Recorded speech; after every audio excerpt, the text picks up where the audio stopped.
I guess that's the key of having a brace, is keeping the pressure off the middle finger, because the break is right in the middle. So far it's working pretty well. So Mario Lemieux, I don't think we have to tell you how important he is to the Penguins in terms of his statistics. When he's in the lineup for the Pens, there's no question he makes a huge difference, and particularly, as we said, on the power play. And the same goes for Raymond Bourque. And we also talked to the trainer today of the Boston Bruins, Ken Flagler, and asked him what they've done for Ray Bourque in terms of protecting his broken right hand. Opened it up here and put elastic in here all the way through, so it expands for him when he puts the cast in in the glove. And we made these two fingers one, and with this extended a little wider and sliding the cast in, it expands enough so it's comfortable. And you can hold the stick good now. It looks like he's got some extra protection there. Yeah, and he's got the extra plastic on the top for added protection there, but it bends good, and he said to hold the stick is a lot better now. So the cast actually holds his two fingers together then? Yeah. And this is all one here. Well, we've been experienced with a few things, making it bigger, bigger here, bigger there. And, so I think we've got it down pretty much now where I'm going to be able to go and feel pretty comfortable with it. And thank goodness for trainers.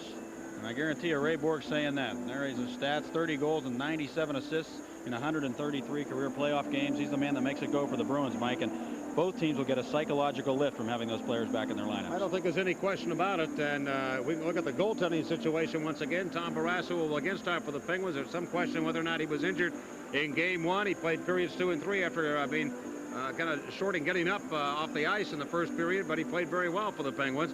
And Andy Moog, of course, will start for the Boston Bruins. And both goaltenders were very sharp. They were, and I think the Penguins realize, though, that they've got to be more offensive-minded. They have to be able to get the puck deep into the Boston zone, work on their defense a little bit more, and play more in their end. Because when the Penguins get the puck in their end, or when the Bruins get it into the Penguins' end, they've done a great job of keeping them bottled up, and that's something the Penguins have to worry about here tonight, I think. And the Penguins were very impressed with the Bruins' attack against them in Game 1. They actually thought at times they outplayed them throughout the game. All right, we'll be back with Game 2 in just a moment. Coming up here from the Civic Arena on the Penguins Hockey Network.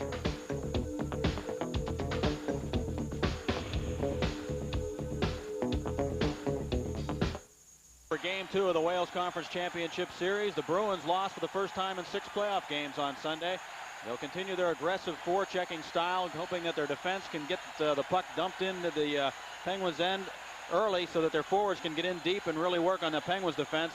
Sunday's power play was a combined 0 for 13 between the two teams. The Penguins forwards need to work harder and come back in their own zone and help out a little bit more for their defense. They need better puck support. In other words, more players supporting each other when the puck is near one of their teammates, just to make sure that that they're working harder than the Bruins to maintain or control possession of the puck. And the Penguins need to cut down on the penalties from the first game anyway. They've been pretty successful when they've limited their opponents to 4 power plays or less, but the Bruins had 7 power play chances in Game 1, and you don't want to give them that many when they've got Ray Bourque back in their lineup.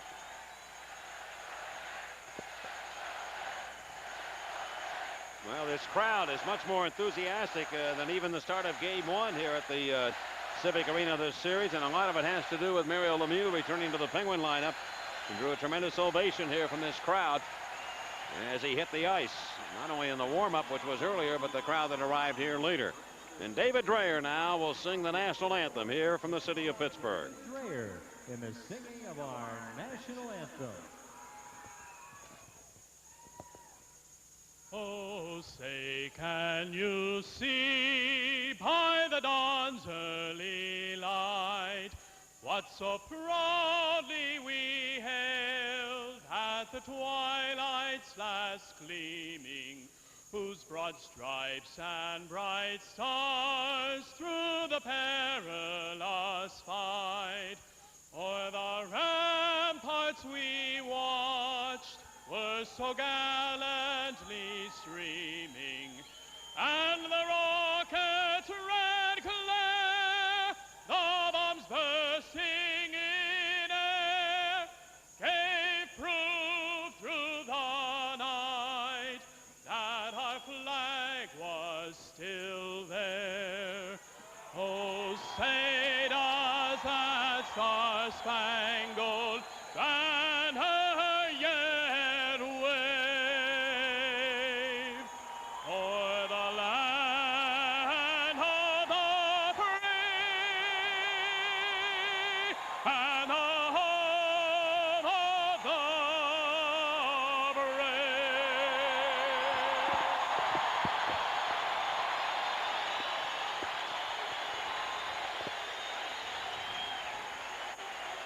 Danny Morrell will work tonight's game. Gerard Gauthier and Wayne Bonney will be the two linesmen. The minor officials are from the Philadelphia Flyers. And Andy Moog, who has appeared in every playoff game for the Bruins, 8-4, a 2.79 goals against average, appears against the Penguins once again. Tremendous experience, Andy Moog. A lot of those years he was with the Edmonton Oilers, didn't play a lot, but he's been part of some great winning teams. Tom Barrasso, a record of 9-5. 44 goals against, a 3.25 goals against average. And we'll keep an eye on him tonight to see if he shows any signs of problems with that right leg or right hip. It's hard to tell what exactly was wrong with him in the last game, but we do know that it reminded us a lot of something that was happening to him quite a bit in the playoffs last year when he was having trouble at times getting up on that right skate. Well, the puck dropped. The Penguins win the face-off, and here comes Yager flying to the Bruins in. Down the left wing to Troy Loney. His first shot was blocked by Glenn Wesley, the Bruin defenseman. Wesley had a strong game in game one. Over to Trottier. Put it back in front of the net. And let's check this out by Wesley, who runs Trottier with a solid hit. Left point, Bruins in. Here's Gordy Roberts delivering it. Deflected by Loney. Loose in front of backhander. Picked up by Trottier. Shooting. Oh, big save by Moog there. Early moments of play of the first period. Moog denying Brian Trottier, who had the opening goal against the Bruins in game one. And the Bruins slip it back into the Penguins in. So the Penguins come out smoking here against the Bruins in the opening shift. Now Gordy Roberts trying to go rink wide. Intercepted by the Bruins. They drive it back in behind the Penguin net. Joey Junot back on the ice now for the Bruins with Glenn Murray and Adam Oates, but Stevens carries it back to the Bruins in a wrist shot right on. That save made by goaltender Andy Moog. Glenn Murray up the left wing to Junot. Now to Adam Oates of the Bruins. In front, he's got Murray right there. A shot, he scores. A great shot by Glenn Murray up high into the crossbar. And Adam Oates with a perfect pass sets up Glenn Murray. And the Bruins take an early 1-0 lead, 59 seconds in. What a pretty pass by Oates.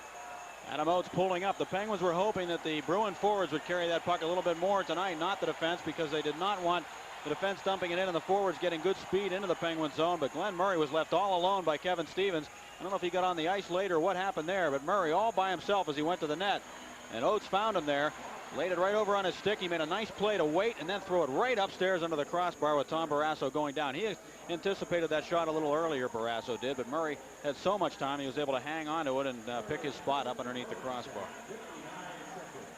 So the Penguins got all the chances, Mike, and the Bruins get the first goal. Glenn Murray's fourth of the playoffs on the first shot taken by the Bruins. Oates will assist. There'll be another one also, I believe, and the Bruins have a 1-0 advantage. And the Penguins cut into the Bruins in. It goes to the far corner. And Gordy Murphy now, the Bruin defenseman, turning around on the near side. Stevens out here for the Penguins with Rick Tocchet and Ron Francis. Right side, we haven't seen Lemieux yet, and Stanton shoots it towards the net, deflected, cleared by the Bruins defense. And around that far side to Adam Oates. Oates shooting up the boards, and it caroms all the way down to Penguin real estate. Barrasso will get the puck. He feathers it around to the near boards, and it comes out to center. Tocchet looking for it, and Rick Tocchet goes the off wing to the left side of the Bruins in. He'll cut in deep. Oates trying to put the stopper to him. Francis got the puck, centered it, but Moog now plays the puck away from his own goal. Over to right winger Glenn Murray. And Murray, the rookie out of Sudbury, just 19 years of age, gets the Bruins off and flying with the opening goal of the game. Boston leading 1-0. Ulf Samuelsson back to corral in his own end. Lead pass there, Stevens. He is crunched on a heavy check at center ice by Jim Weimer, who got him, and Stevens is slow and coming off. Weimer lined him up at center ice and caught him with his head down, and he really pummeled him with a heavy check, and Stevens is on the bench, and he had his bell rung. Play has stopped the puck out of action here, and they'll face it off at center ice. Stevens was looking for that puck down at the ice surface, and Weimer had him lined up from a long way away, and he caught him clean at center ice and sent him flying.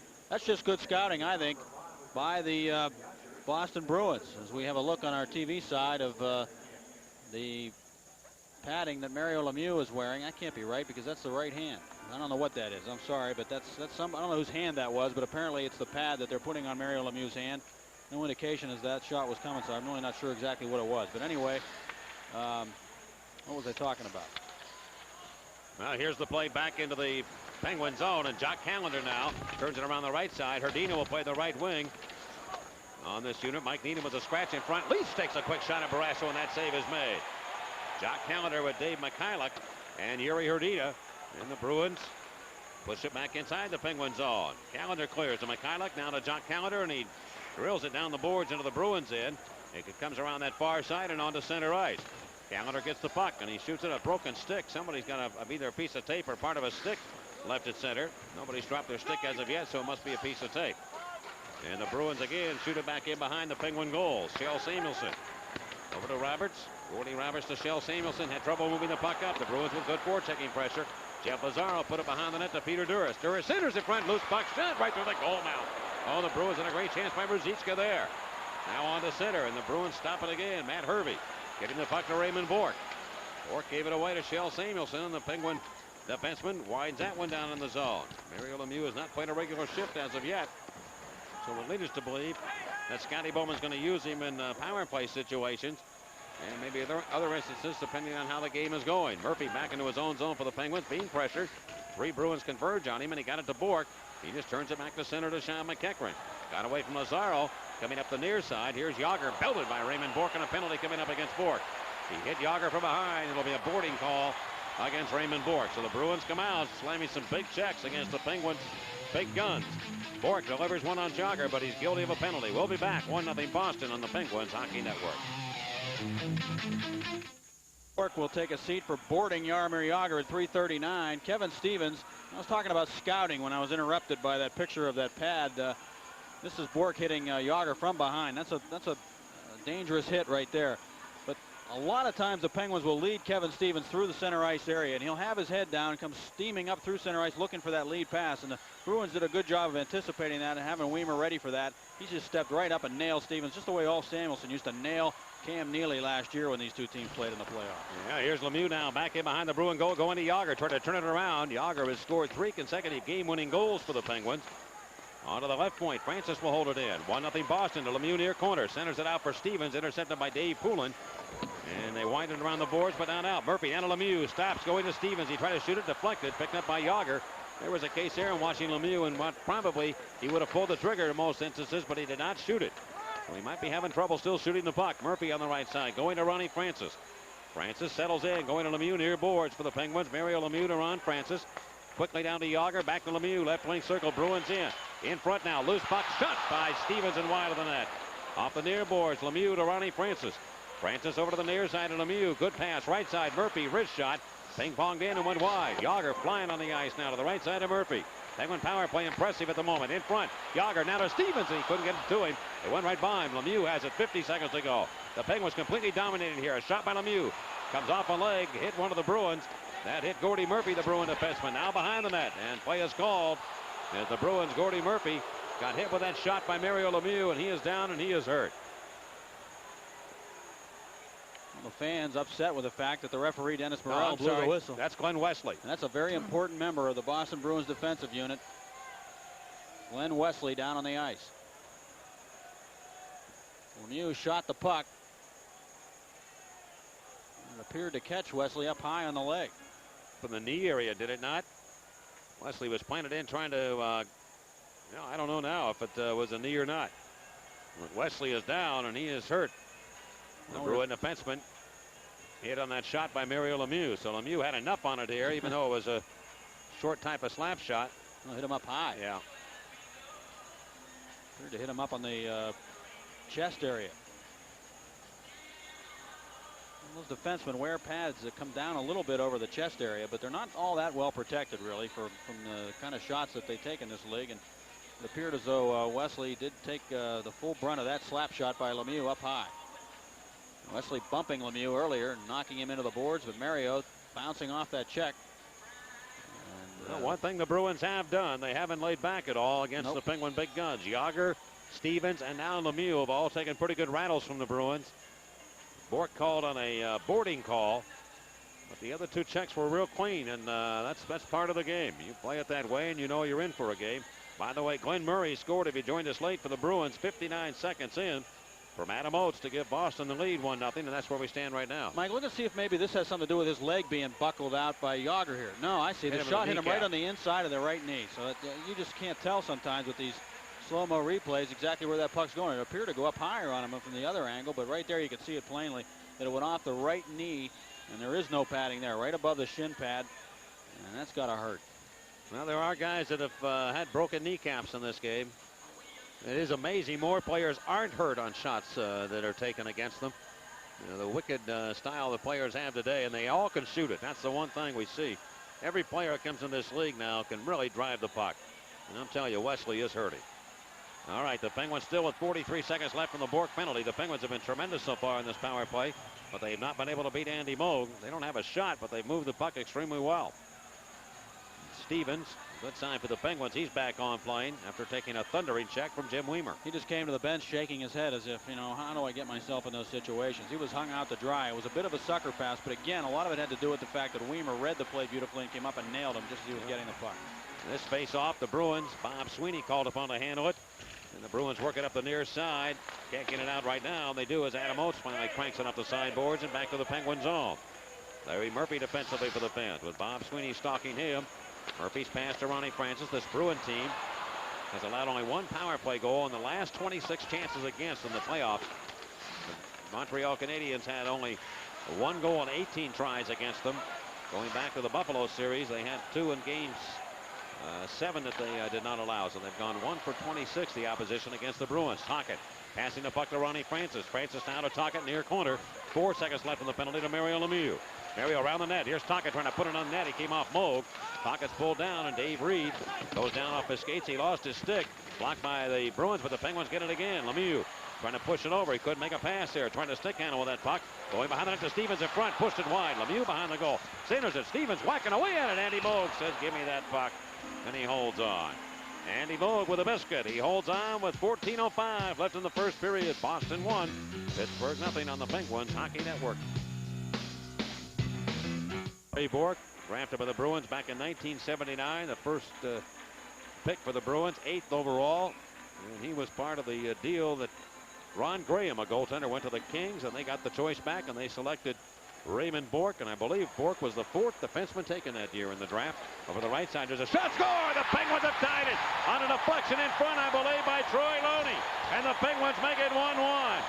Now by Sam a drink and get his dog 1-2 right from the draw. Stanton shot it, and I believe Troy Loney may have deflected it home, and the Penguins make it 1-1.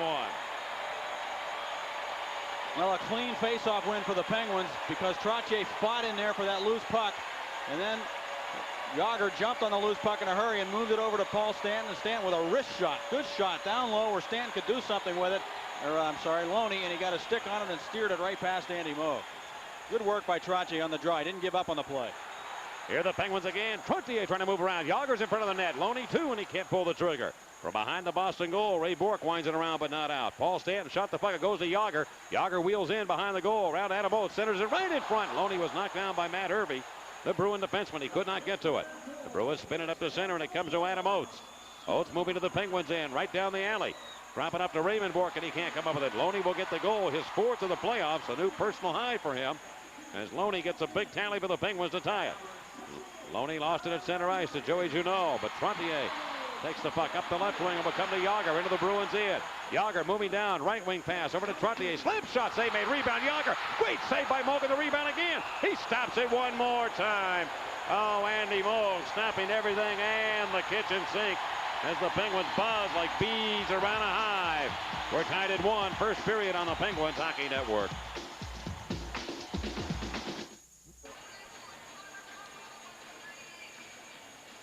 A great opportunity for Jaromir Jagr, a hard slap shot. Jagr got to the rebound, and Andy Moog got to the puck with a great pad save.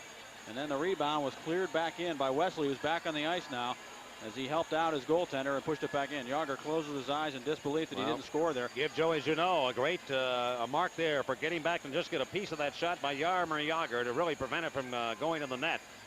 And Junot, the rookie who played with the Canadian Olympic team, made a big defensive play there. Stephen Leach of the Bruins, and also the goaltending of Andy Moog. And here's Jim Weimer now leading the rush back to the Penguin line to Bobby Carpenter. Throw it to the Penguin net. That's stopped by Barrasso. The Penguin goaltender moving around for Tocchet. Ran into the referee, Denny Morrell, but Francis helps the play. Kicks it ahead back to center. The Bruins pick it off again. Glenn Wesley back on for the Bruins after taking that heavy shot from Lemieux off the right kneecap. Back of the Penguins, steer it near side for Kevin Stevens. Stevens bumped heavily by Bobby Carpenter. The puck turned by Pittsburgh up ice. Weimer has to play it for the Bruins. And around to the near wing, it comes to Wesley. And Wesley is hit by Kevin Stevens. Now flipped up in the air, back to the Bruins right wing corner. And Rick Tocchet goes in against Weimer. Here to the near side. They chase after it. Leach is crunched by Ronnie Francis. A hitting up and heavy right now by both clubs. And around the boards and out of the zone. Shale Samuelson lost the puck to Bobby Carpenter. Reaches out with that long reach and gets it back for a moment. Left it for Barrasso behind the net. He'll slip it around to the near side. Shale Samuelson comes up with the puck. Quickly moves to the head onto center ice. The Penguins have outshot the Bruins 6-2 here in the first period. They are tied 1-1. Bobby Carpenter works it down off the boards to the Penguin blue line. Pack had it. Left it for Jaromir Jagr, who storms back to the Bruins line. Who zigzag his way into the Bruins zone to Bork in front. Got a man there. McEachran is shot. And Eddie Moog stops in from point-blank range. Penalty coming up against Gordy Murphy for knocking down McEachran behind the goal. Jagr and the Penguins pull their goaltender against the extra attacker on us. Lemieux around the net in front. Bork shooting. Stopped by Moog again. Moog right now is terrific with the Bruins. He's keeping the Penguins off the board with some brilliant goaltending. And Gordy Murphy will be sitting down the Bruins' second penalty. And the Penguins' speed right now, their desire is making the Bruins draw penalties. Tied at 1 on the Penguins Hockey Network. You look at the Bruins' first goal, you'll see that the little bit of communication for the Penguins. And we'll go to that in just a second, but first of all, the hit on McEachran from behind the net. He took a shot in the back from Gordy Murphy, and that'll put the Penguins back on the power play. Let's get to the power play right now. Let's get on to it. The face-off and the Bruins end. It'll be Trottier on for the Penguins here against Dave Poulin. And the drop of the puck, Raven Bork comes up with it and blasted off the boards. We had a goal scored earlier from a face-off as the Penguins tied it at 6:02.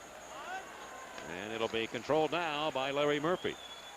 Murphy stepping up, leaving the puck up to Phil Bork. And Bork of the Penguins chop it down the boards and behind the Bruin net. It goes all the way to the far corner. Jagr with the hands gets possession. Around to Lemieux near side. Mario pulls back, trying to make a play, and Raymond Bork's on him. Phil Bork gets the puck. Played it up one of the Bruins, and it hops to center, and Poulin shoulders Phil Bork with a good check. Now Dave Poulin screaming back into the Penguins and shorthanded. Going down to the near corner. Taking up the puck by Brian Trottier. A penalty coming up against Trottier, I believe, for slashing Dave Poulin. Now Bork bowls him over and knocks him down. You know, Poulin is the type of guy that'll make you draw penalties the way he plays the game, and Brian Trottier got caught swinging the stick at Dave Poulin. Poulin will take, I'll tell you, you talk about guys that take it right to the edge. Dave Poulin does that in a lot of ways, but he is able to do it right to that fine line. The referee's not quite whether sure to make a call on him or not. And Trottier gets this call, but it was for slashing, I believe. He tripped him up. He stuck his right skate out and just kicked his left leg right out from under him. Could be tripping. Time of the penalty, 9:04. 9:04 the time, and that evens it up as far as the people on the ice. Well, the Penguins failing to score on 2 power play chances so far. They're 0 for 8 against the Bruins in this series. It's a sneaky little move by Trottier, but he didn't get away with it. Morrell saw him tripping Poulin behind the net. So 1:18 left on the Murphy penalty. That scored Murphy, and they'll be at equal strength for that time. And the Penguins send out Mario Lemieux here in this situation with Kevin Stevens. Scotty Bowman using the offense here against the Bruins, and let's see what the Bruins counter with. They'll use Ruzicka on up front, along with Ted Donato, and the Penguins have possession of the biscuit. They get it to center. Here is Stevens, and met by Weimer again. Boy, he's going to get hit every time like that. Weimer's got an angle on him, and he's looking for him. And those are good checks coming from center ice. You've got to keep your head up. Weimer almost lost it to Lemieux. Now Lemieux took it away from Wesley, but he can't hold on to it. Glenn Wesley chasing after Lemieux. Lemieux left in the corner. Ted Donato corrals it for the Bruins. Around the boards to Jim Weimer. Stevens comes after him, but he got more of the glass in the boards than he did Jim Weimer. Weimer wanted a penalty. Weimer stepping up now to the Penguin line, and Stevens looks at him. Remember the battle they had a couple of years ago in a regular season game when they got involved in a fight, and Kevin Stevens broke his nose and jaw. And here's Lemieux now winding back into the Bruins, into Murphy, and a wrist shot block. Francis after it, too well covered by Adam Oates, and the Bruins hop back on the counterattack. With speed, Don swinging to the right side, pulls up at the Penguin line, left it for Raymond Bork. Bork cross-rink pass over to Joey Junot. And he is slammed and hit hard by Ulf Samuelson. A lot of hard checks going on in this first period. McEachran winds his way down the right side. Trying to pull it by Don Sweeney. Does. Gets it to Francis. Francis looks for it. Fires it, and he missed the net. It was partially deflected. Bruins have a power play right now. McEachran will step into Adam Oates. I'll tell you, the tempo of this game, very quick and very hard hitting by both clubs. Stanton delivers it back into the Bruins end. And the Bruins in their first power play chance. Not a whole lot of time to work with it. And McEachern is a good penalty killer for the Penguins because of that speed. Juneau now stepping back into the Penguins end. He kind of reminds me of Luke Robitaille, the way he darts in and out, moving with the puck behind the net. Oh, it's good pass left side. Raymond Bourque slap shot, missed the goal. And that's one of the things he'll have a little trouble with, is finding the net, I would believe, with that broken finger. Gordy Murphy, he's back on the ice. Leave it near side over to Adam Oates. Good pass to Raymond Bourque. Slap shot blocked by Francis. Now Francis gets the pass as he picked it off from Juneau, and the Penguins come back. Trottier back on the ice. Takes the lead pass left wing into the Bruins end, and he is bumped on a hip check. Raymond Bourque winded around the horn, and it comes out of the zone and back to center. 8:40 left here in this first period. The Penguins and Bruins all tied at 1 apiece, and an offside call against Pittsburgh. We'll return. Game tied at 1 on the Penguins Hockey Network. Good penalty killing by the Penguins, and Mario Lemieux helping the cause for the Pens.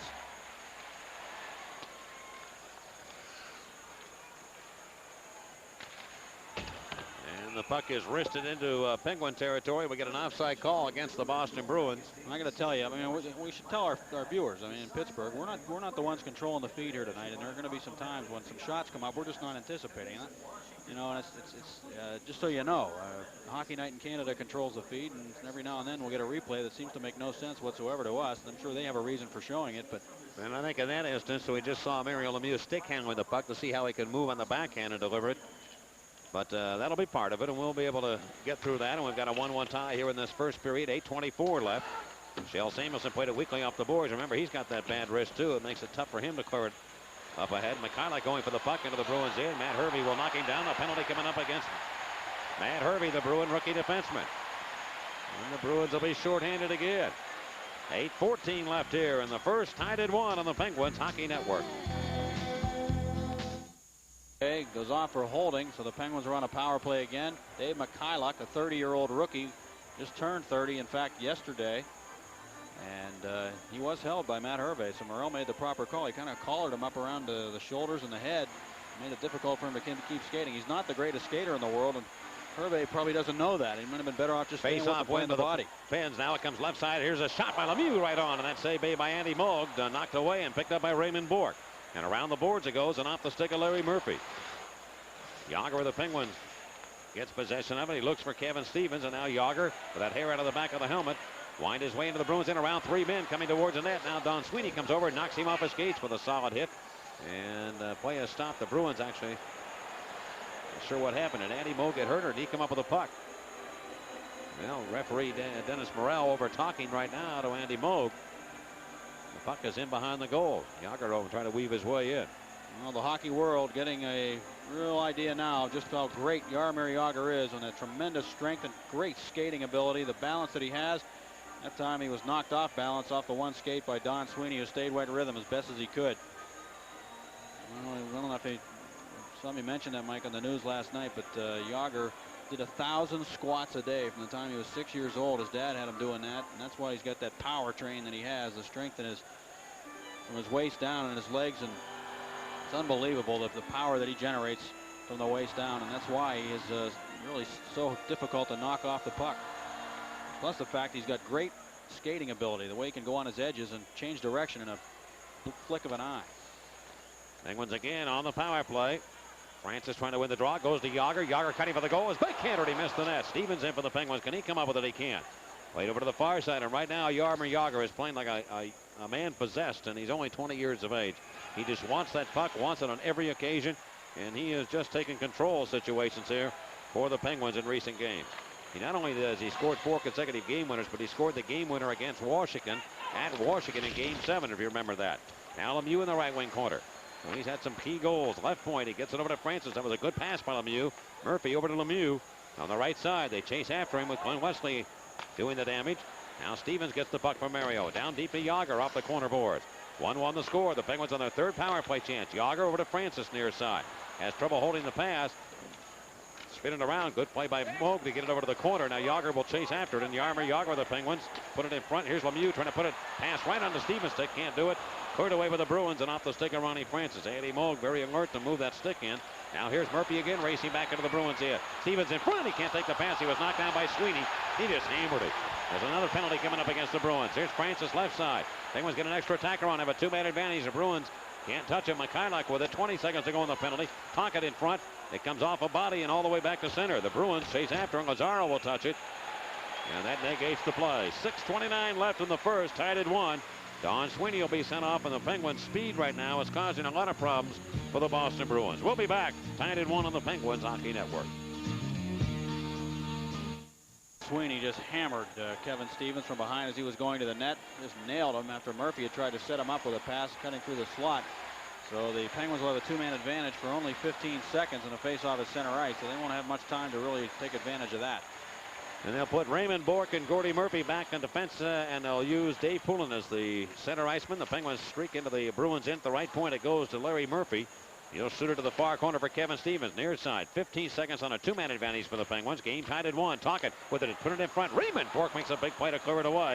And Dave Poulin will have it, and here come the Bruins now. Skating back towards the center ice area. Dave Poulin turns, being pressured by Kevin Stevens. Still skates his way into the Penguins end. Poulin turns around from a Francis check and knocked down. Ronnie Francis gets a penalty. Dave Poulin's a master at drawing penalties. And he does another one there. Francis got a piece of him, and he went down. The Penguins and Bruins again will be at equal strength. Great penalty killing by Dave Poulin. And again, Mike, you said before, reading the officials, knowing what you can get away with, and also knowing how you can draw penalties. Figuring on how he's calling the game, and that's exactly what Poulin did here with Ronnie Francis. Francis just reached out and grabbed the back of his sweater, and he just went down. And I don't even think he was really grabbed by Francis. I think he just had his hand resting on his back, and Francis just couldn't believe the call. But Morel all the way across the ice. Poulin, knowing that he was doing a good job of controlling the puck, and as soon as he felt someone grab him, he went down. And Ray Bourque just made a great play too, reading the play defensively. As Tocchet had a great chance to set up Murphy in front. He waited that half a second to move the puck to Murphy, and that gave Bourque time to read it, get over, react, and clear the puck away from Murphy before he could get a stick on it. So they're at equal strength once again. Penguins 0 for 4 already here on the power play. Now here's Glenn Wesley trying to shoot it. It was deflected, coming over to Wolf Samuelsson, behind the net to Paul Stanton. Swing it to McEachran, and the Penguin forward will try and skate it out. He does with that speed coming against defenseman Wesley. Steps up to the Bruin line. Still will push it in. It went off one of the linesmen. McEachran gets it back. Right point to Stanton. Stanton shoots it towards a goal. Moog never saw that one. It went wide to the stick hand side and on up the boards. Adam Oates had it, but he gave it away to McEachran. Back inside the Penguin stripe, and Stanton now with 1 minute and 4 seconds to go on the Bruin penalty. Then they'll get a power play for a brief amount of time. Bob Sweeney of the Bruins leaves it for defenseman Glenn Wesley. This pass ahead off Ted Donato's stick, and it carries to Penguin territory, and we'll get an icing call against the Bruins with 5:17 left here in the first period. Wanted to say hello to Henrietta Sells, one of the workers here at the arena who had an accident, is not able to be here, and also want to pass along our condolences to the family of a good friend of mine, Russ Kimberlin, who was a magistrate in Bethel Park, who passed away this weekend, and to Martha and the kids and everybody in the Kimberlin family, we send our condolences to you. We're going to miss him. A tremendous guy. Well, Rick Bowness, the Bruins coach, stares on here. Bowness, everybody was talking about, boy, the Bruins played well. They played well. They should be encouraged, even though they lost the game. He said, we got to play better. We didn't win the hockey game. We got to play better on the power play.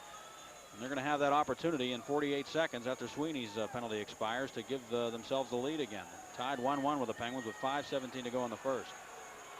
I don't know why coming in. I really thought this game might hinge on a power play goal tonight for some reason. And we're tied at 1, or they might have a special teams would have a big effect on it. Right now, the Bruins, again, their penalty killing has been perfect so far in this series. The Penguins have had 10 opportunities on the power play. Now, grant you, some of those were just minor amount of times, but they still are perfect in that category, killing penalties. That will win you hockey games. Now Poulin trying to get to the Penguins end. He carries it down the near side, but Shell Samuelsson wrists it up ahead. The Penguins are getting the puck out of their own end much better here in this first period, at least, than they did in the first game against the Bruins. And actually, they've carried the play to Boston throughout the period. They're not allowing the Bruins to dump the puck in the way they were in the first game. And Gord Murphy on to Raymond Bourque. 4:44 left in the period. Bourque's going to skate his way into the Penguin zone. Pulls up in the left wing boards. He tried to make a pass. Samuelsson, Shell makes the play to turn it over to Lemieux, and he comes back with the puck now to the Bruins end. Trying to turn the defenseman around. Feeding it front for Bourque, and he can't quite get the stick down. Oh, but a pretty play by Lemieux, and I'll tell you, the defenseman Gordy Murphy was back there, and he was just praying Lemieux wouldn't get by him. Now Joey Junot has the puck for the Bruins. Swing it behind the Penguin net. Adam Oates went in. Ulf Samuelsson ties him up, and Rick Tocchet plays it out of the zone and on the center. 15 seconds left in the Penguin penalty. Lemieux killing the penalty. Wesley turns around, and that's a whole different threat the Penguins have when Lemieux's on the ice as far as killing penalties. Everybody that thinks short-handed goal. of his offense, Mike, and you know he's one of the Penguins' best defensive players, if not their best. Now Oates trying to center, put it in front of the net, off the stick of Barrasso, coming to Weimer, a slap shot, ping-pongs wide, the penalty is over. Francis is on, the Penguins go after it, and here they got a four-man rush up ice. Now Murphy looking for Lemieux, and he tried to pass to him, and it's behind him. Lemieux is hit from behind by Jim Weimer, who has thrown out checks like it's the first of the month here in this first period for the Bruins. Good hard checks on the Penguin players, delivered by Jim Weimer. Adam Oates has the puck. Oh, a giveaway there, but Loney was turned wrong. He gets the puck, though, into the Bruins end. Loney drop pass to Jaromir Jagr. Jagr trying to give the puck to Trottier, intercepted by the Bruins. Glenn Murray's pass up the left wing to Don Sweeney, moves into the Penguin zone. Over to Adam Oates, and checked from behind by Jaromir Jagr. Can't make a pass. Glenn Murray shuffled around to Joey Judeau behind the net. Down to Oates, near corner. Centers it in front. It was too hard for Glenn Murray. I'll tell you one thing, though. Glenn Murray will get used to those passes the longer he plays with Adam Oates. And he will be a sniper with that guy working for him, Adam Oates. Delivered around the boards and out of the Bruins zone to center. 3:03 left here in the first period. Game tied at 1. And leading the puck ahead off Ruzicka's stick of the Penguins. Loney goes in. He gets the puck to Francis in front of Jagr right there. Hey! Shoots and scores. Jaromir Jagr beats Moog like a rented mule. And the Penguins lead 2-1. Jaromir Jagr. Isn't it amazing how a guy that big and that much of a force, everybody knows you got to stay with him and watch him. How can you get wide open in front of the net? And that's exactly what he did there. He was wide open by himself when he took that pass from Loney. This line has been just working their tails off right from the first shift of the game. They started the hockey game. And that pass to Jagr, he turned it over to the backhand, and Moog didn't have a prayer. He just had him down and out. Loney with a good pass to Ronnie Francis. Francis basically replacing Trottier in that situation. Boy, Moog went down early, too, on the play. And he gave Jagr what he wants. He gave him that room to work with on the backhand.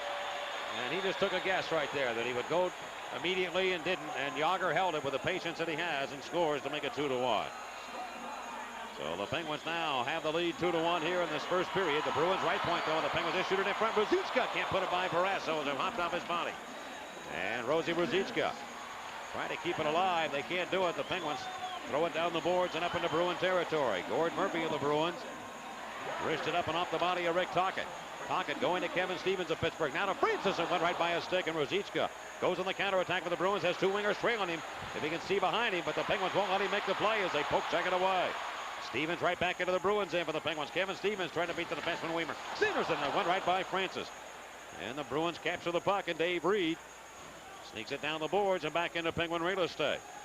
Barrasso will get the puck to Larry Murphy. 2 minutes left here in the first period. Pittsburgh 2, the Bruins 1.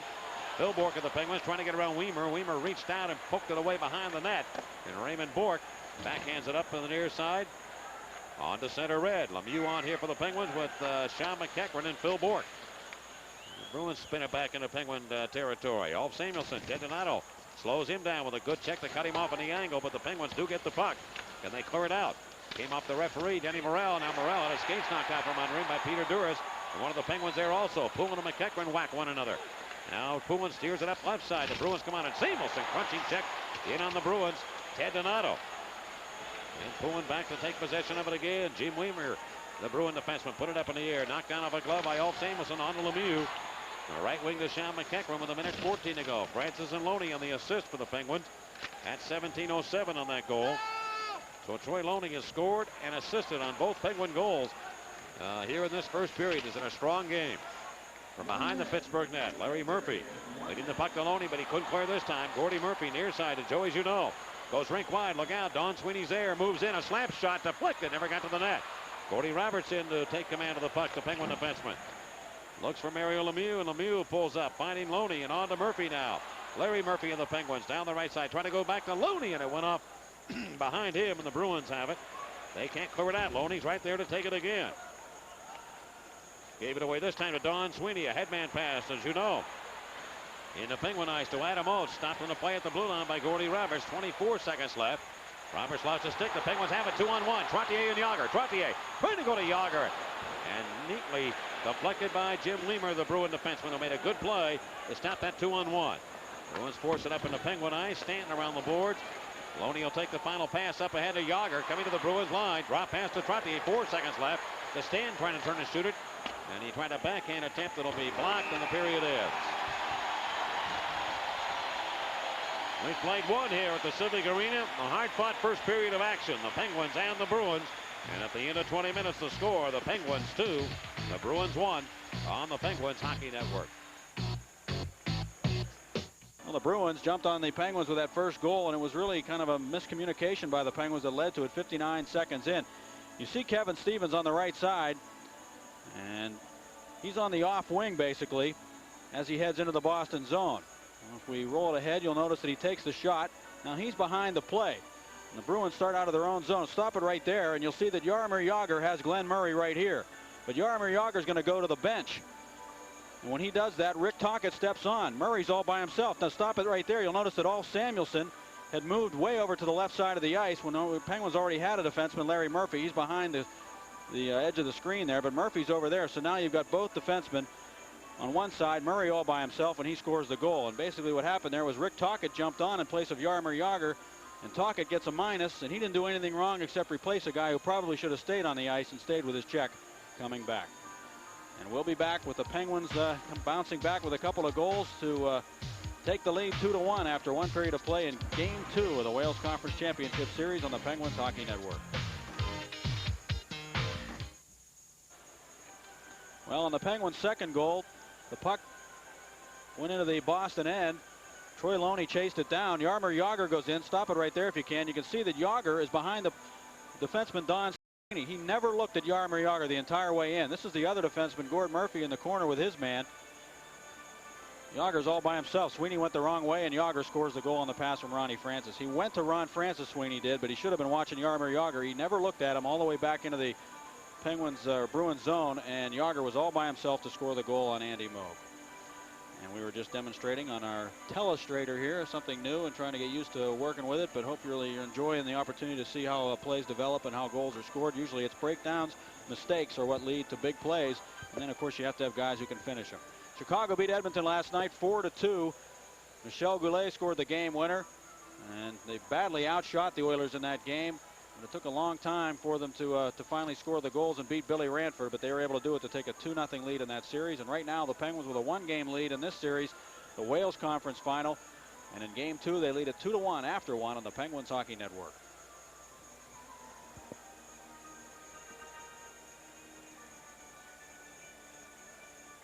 Is that working all right, Dougie? Just need to do a little bit more drawing on the screen before we roll it.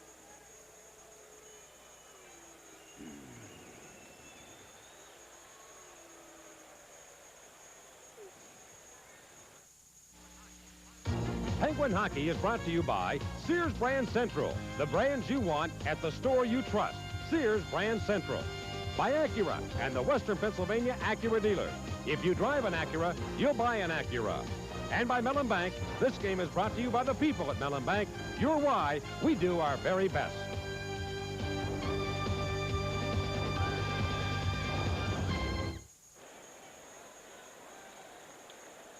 Bruins scored first in this game. Penguins had a lot of chances on their first shift, but it was Glenn Murray getting the first goal, his fourth of the year from Adam Oates, 59 seconds in to give the Bruins a 1-0 lead, but the Penguins came right back on a shot by Paul Stanton. Good wrist shot from the right point. Troy Loney able to handle it, deflected, steered past Andy Moog to tie it at 1, and then the Penguins on a goal by Jaromir Jagr, lifting it over Andy Moog, took the lead 2-1. And that's where we are right now as the Bruins moving right to left, dump it to the Penguins in, and Gordy Roberts back defensively finds Brian Trottier. Trottier, Loney, and Jagr the line that started the game for the Penguins. And they sail it up into the Bruins in. It comes off the near corner. Lost is Don Sweeney. Tried to avoid Jagr. Poked away, but now coming back, and Jeff Lazaro with the Bruins. Skating back with the Penguins in. He shoots it right to the net. Barrasso is going to glove it with the right paw and hold on to that. And the faceoff will take place to the right of the Penguin goal. So the Bruins already 26 seconds in have half of their total for the first period in shots on goal.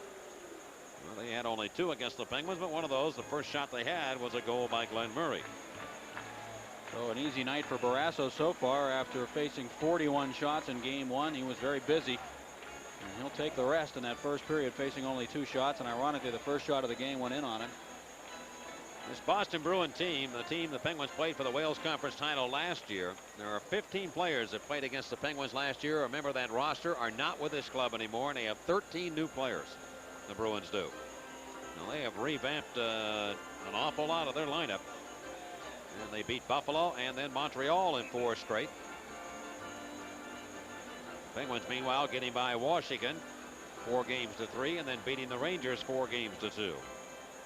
Trottier to handle the draw here against Bob Sweeney. Sweeney on the faceoff here with Peter Duras and Jeff Lazaro. And Trottier will win the faceoff. Larry Murphy around the boards. Duras comes over. Shot it up the referee. That came off Denny Morrell. Loose puck in the corner. Lazaro is kind of a tenacious guy who will check all night long in the corners. And working hard. Now poked back in behind the Penguin goal. Yager trying to pick up Bob Sweeney. And Sweeney apparently will be on Yager.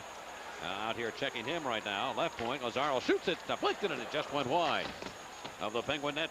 And goaltender Tom Barrasso. And on the play, the puck lifted back into Boston territory. Yager's after it. See what I'm talking about, Paul? He's just possessed to have the puck right now. He's got it now on the far side. Passing to Francis, shooting, but he fanned on it. It hit the heel of his stick.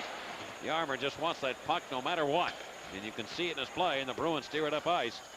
And touched by Ulf Samuelsson. And right now, Yager is the best player on the ice. Offensively for these 2 clubs. He is just shining and standing like he's about 6'10" against the Bruins. And with the speed that he has, he's just been the quickest player, too, onto the puck. And you want to be able to hold him up at the blue line if you can and stop him from getting that speed. Lazaro had a piece of him, but he just blew right by him. And then was right on the puck behind the net. Able to maintain control of it as he came around the corner and backhanded to Ronnie Francis. And Francis shot it, but it went off the heel of his stick. He didn't get good wood to it and shot it wide of the goal. Well, they're going to put Bob Sweeney on him. I really believe that now. The rest of this game, it looks as though Rick Bowness will do that in an effort to try and shadow him. Bob Sweeney shadowed Lemieux in the series last year against the Bruins. And Yager now commanding that respect as Sweeney apparently comes out to handle him in situations that they want. And we'll see if that continues, but from that first shift, it appeared that that's what they want to do. And now behind the net to the Bruins in. Francis tried to center, intercepted by the Bruins. And they feed it up in the backhand, back to the Penguin zone. Taking command of the puck will be Ulf Samuelsson. He avoided Glenn Murray. Finding Francis, leaves it outside the line. The Bruins shoot it in. They have to get back on side before they can go in, though. Stanton had trouble clearing. And Glenn Murray of the Bruins at the near corner put it back behind the net. Glenn Murray has been very impressive to me in the 2 games we've seen him. It's the only Bruin goal here tonight. Right behind the net. Oates centers a good pass. Murray trying to get in. Ronnie Francis whacking at him. Slows him down. Now Joey Juneau pressured by the Penguins. Now Juneau stopped, and the Penguins get the puck, and here they come. And Phil Bourque, it came off his stick and hops to center circle. Raymond Bourque just trickles it inside the Penguin stripe, and Phil Bourque coming up over the Penguins. 2 minutes into the second period. 2-1 the Penguins lead. Phil Bourque turned around at center ice by Glenn Murray, and the Bruins trying to force the Penguins from the neutral zone on in back to their own zone, and they will. As Ulf Samuelsson handles the puck, turn it off the boards, intended for Lemieux. It'll come deep into the Bruins in. Mo's got to play the puck because Lemieux with that long reach may have gotten there first. Murray has the puck. Kind of a blind pass there, but he got away with it. That's a rookie mistake there in this league. You won't get away with a lot of those passes going on the backhand and across ice because there are people that will read your mind, boy, and pick your pocket. And now play is stopped here on a 2-line offside pass. We'll be back in a moment. Early in the second. 2-1. The Penguins lead on the Penguins Hockey Network.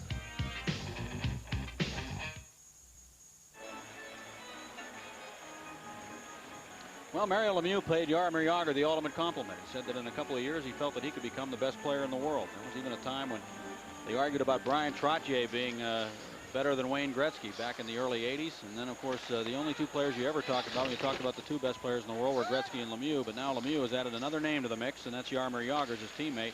He just thinks he can be developed into the best player on earth in a couple of years. Jimmy Pack on for the Penguins now with Shel Samuelsson. The puck thrown behind the Penguin net. Bobby Carpenter, Stephen Leach, and Dave Poulin. They line up now for the Bruins. And they work hard behind the Penguin net. Jimmy Pack around to Kevin Stevens. He is pressured. Stevens, McEachran, and Lemieux for the Penguins. And now an elbow by Leach in on Pack, but the puck along the near boards, and Lemieux trying to get it out. Can't do it. Kick that by Pack. And on to center, Dave Reed. Watch that one go by him. Center ice, the Bruins trying to take possession of it. They will. Jim Weimer over to Dave Reed, and Reed will wind it down the boards and then behind the Penguin net. Barrasso sets it up for Shel Samuelsson. And the Penguin defenseman looking for Lemieux. Rink-wide pass over to McEachran. He burst his way into the Bruins in against Weimer. Good drop pass over to Stevens, but he couldn't handle it. And the Bruins again sneak in to take the puck. They'll wind it up ahead. The two-line pass called against the Bruins as Ted Donato touches it.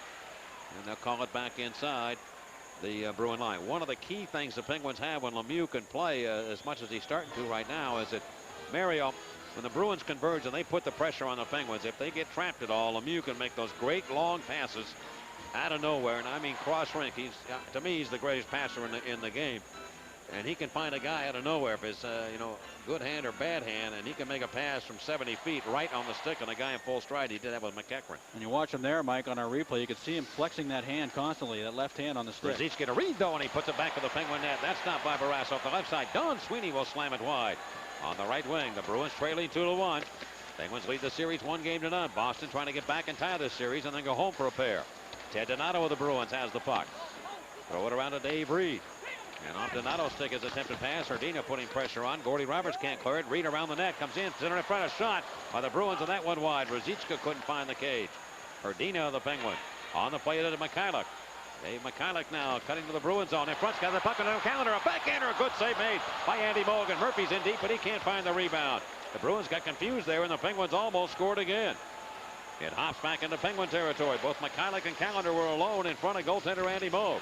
Now here's Yager back on. Going to Callender. Down the slot. Bruins in. Shoots it. Hits the pipe to the left of Andy Moog as Big Ben struck one. Mikhailuk at the left point holds it in, but he gave it away to Adam Oates. Oates of the Bruins trying to beat Mikhailuk. Steps up to center. Left the puck for Gordy Murphy, the Bruin defenseman, and he'll just flip it easily back into the Penguin zone. Stanton will get it. Over to Mikhailuk, and he finds Trottier. It's off his stick. Back into Penguin ice. Off Samuelson, trying to work it around. Over to Paul Stanton, and he will. Stanton with that lead pass off the stick of Trottier. This will be an icing call against the Penguins. Hervé back to touch it, and that is the call. We'll be back 2-1. The Penguins lead here in the second on the Penguins Hockey Network.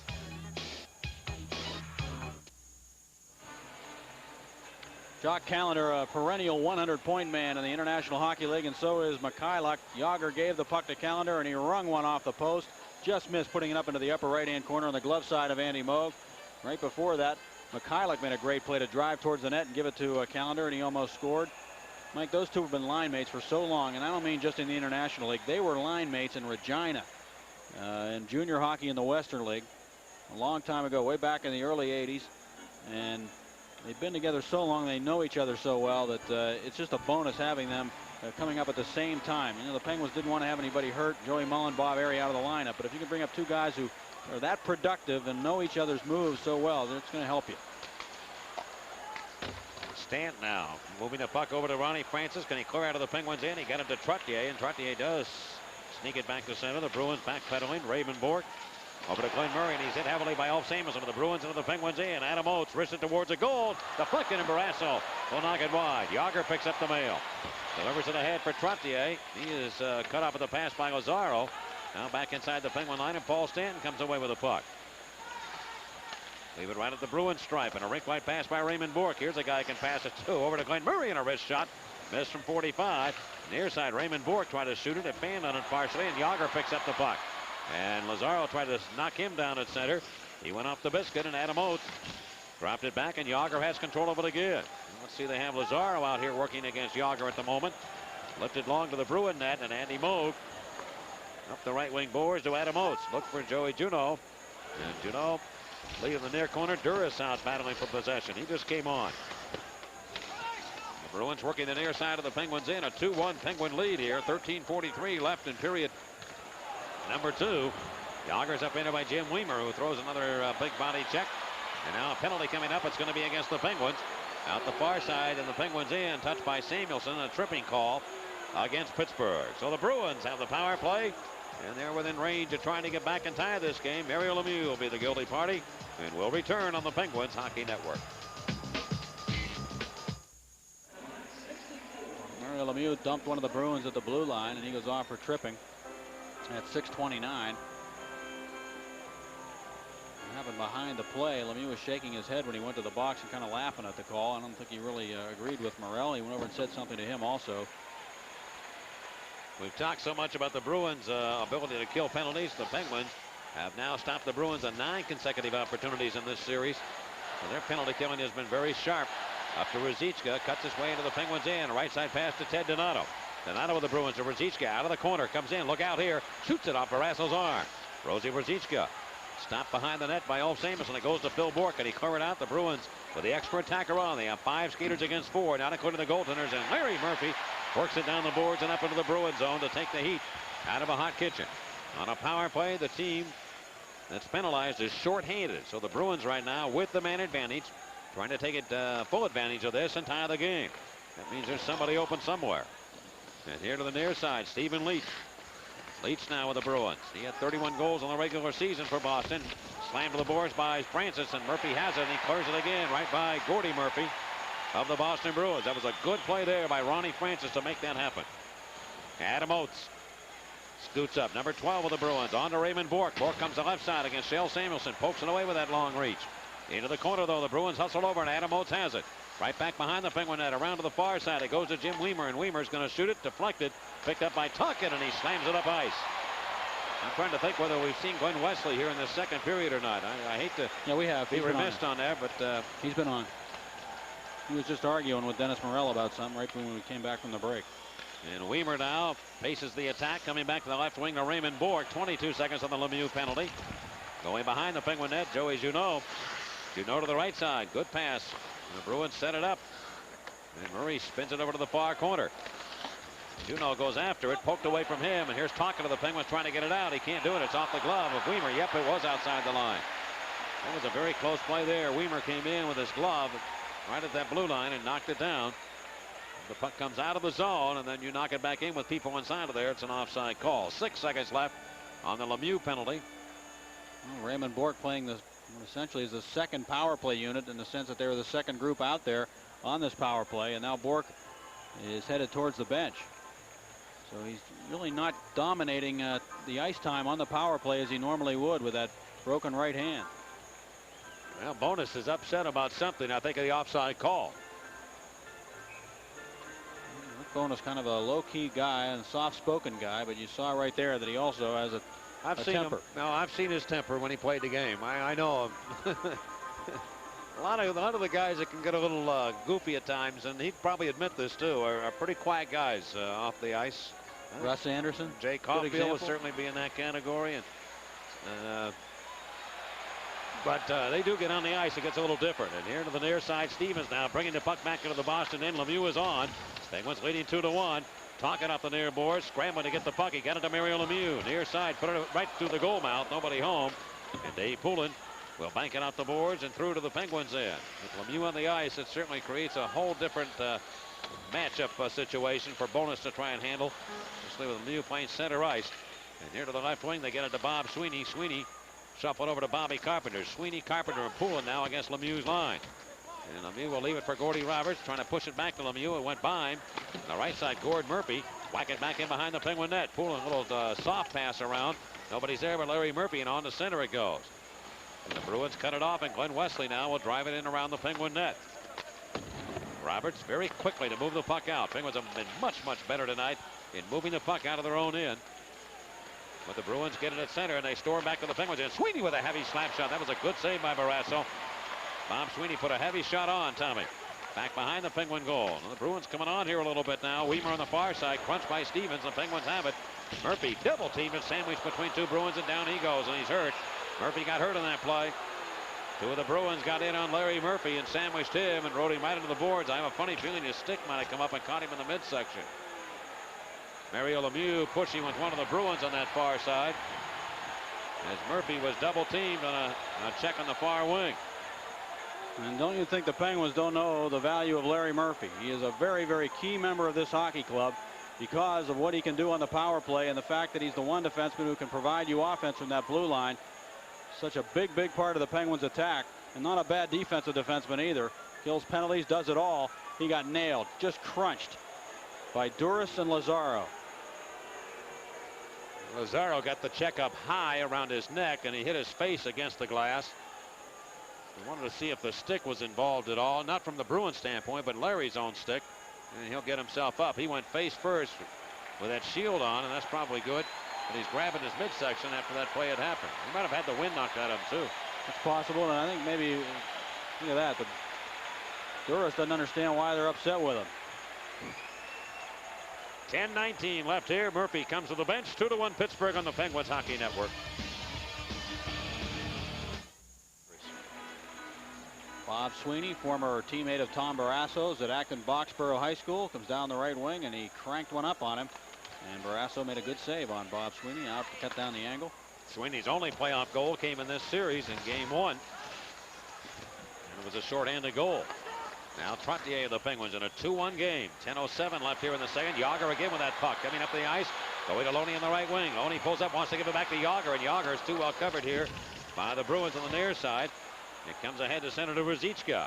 Ruzicka trying to beat Pack and Cyril Samuelson. He's into the Penguins in, and Pack will stand him up. Bruins get it, and Duras fire it right to the net. That's stopped by goaltender Tom Barrasso. Peter Duras was a former #1 draft choice of the Winnipeg Jets.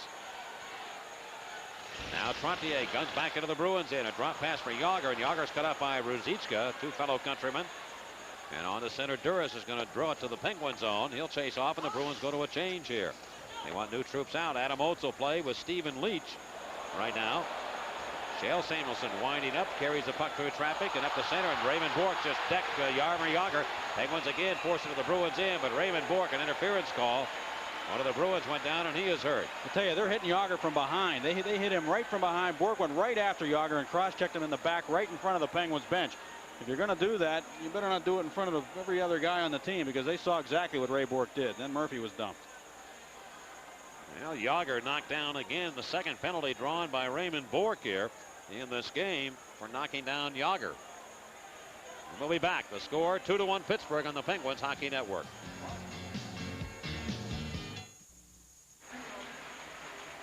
Raymond Bourque picks up an interference penalty, but he really nailed Jaromir Jagr from behind in front of the bench. Gave him a little shot with the elbow right in the middle of his back. Jagr just wasn't expecting it. He was dumped, and interference was called. And Elaine Basta of New Kensington, Pennsylvania, is our contestant on the Ironman Advantage contest. That was Gordy Murphy of the Bruins getting hit on the shot by Loney. Right point now with the Bruins zone. Penguins leading by 1. Lemieux with the pins around to the left wing boards. On to Ronnie Francis into the corner for Rick Tocchet. Now back to Lemieux. Stevens and Tocchet play the wings for Lemieux. Weimer's putting pressure on. It goes to Francis. Good play to keep it in. Put it between the circles, though, and the Bruins have it. And they will flip it ahead. Wesley made a good play there to drive it up into Penguin territory. Now Murphy retreating. Skate stop to the left of his own net. Hustle to head down to Kevin Stevens. Stevens has been held scoreless in 3 straight games in the playoffs. And that's a rarity for that big guy. But in fairness, too, he's been pretty battered up here in this playoff year. And Stevens going to the Bruins line. He had his skates knocked out from money by Wesley. It comes free on the near side. Bruins can't clear. Stevens over now to Lemieux. Shooting on a good shot by Lemieux and a good save by Andy Moog. Now in the far boys, Lemieux got a lot of authority behind that, really almost with the one arm. Here's Tocchet around the net. To Stevens in front now. Stood by Tocchet. He shoots and scores. Rick Tocchet makes it 3-1 Pittsburgh from right in front, and he's smiling like a butcher's dog. Rick Tocchet on the power play goal.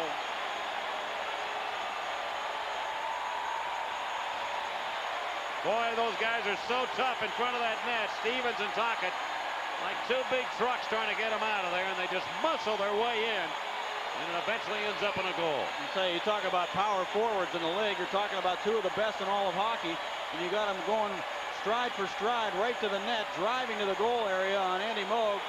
That's a tough situation for Bruin defensemen to have to deal with. And Tocchet hammered that puck into the net over Andy Moog to make it 3-1. You could just tell that the Penguins sensed the kill there in that power play. Lemieux especially looked like he was possessed. An opportunity for the Penguins to get a bulge in this game. Now they have a 2-goal lead with 8:15 to go in the second period. Well, Rick Tocchet connects from Lemieux and Stevens. So Stevens breaking a scoreless streak after 3 games. He gets on the board. Adam Oates of the Bruins back into the Penguins in. Oates down the near side. Stan whacking at him. It goes around the goal. And back in behind the net. Joey Junot, good pass over, but Gordy Murphy can't hold it. Out of the near side to Don Sweeney. Fires it, and that was blocked. Jagr picks it up, but a holding call against the Penguins. Paul Stanton will give the Bruins, I think, a power play. 7:53 left in the second. 3-1 Pittsburgh on the Penguins Hockey Network. They're on.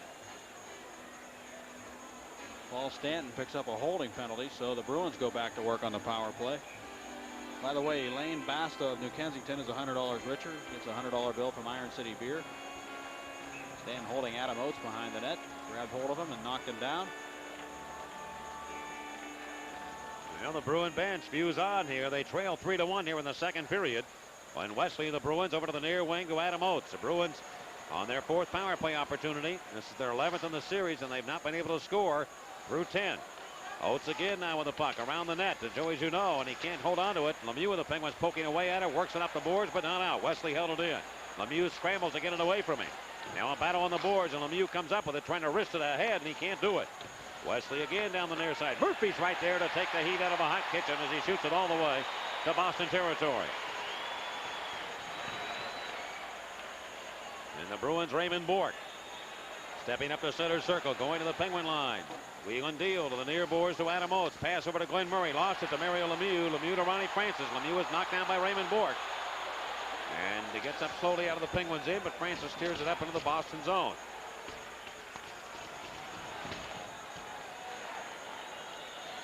Raymond Bourque trying to avoid Phil Bourque. Pass it to Glenn Wesley of the Bruins, and he'll wrap it in behind the Penguin net. Barrasso plays it off the glass and out of action. Did not touch a Bruin player or a Penguin. And I think it had to hit a Penguin player, because if it hadn't, it might have been a delay of game penalty against Barrasso. To carry him off? Yeah, it hit the glass. Anytime it takes a piece of the glass, it wouldn't be a delay of game. All right, my apologies. You're right. If it clears the glass and goes right over, it's a delay of game penalty. Lemieux dumped by Bourque a moment ago. He was working really hard along the boards, trying to get that puck out, trying to kill the penalty, just doing everything he could, but just could not work it out. And Adam Oates was able to hold it in, and then as Lemieux skated away, Ray Bourque came up and hit him from behind.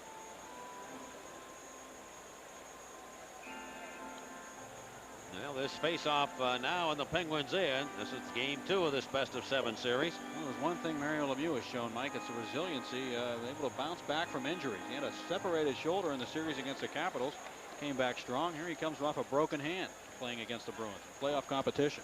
Not only that, he still is fighting through that bad back that bothers him. So Mario, a very tough customer when it comes to that. Phil Bourque against Raymond Bourque now. Back into the Bruins end. Bourque goes behind the net, and trying to take a swipe at the puck was Andy Moog.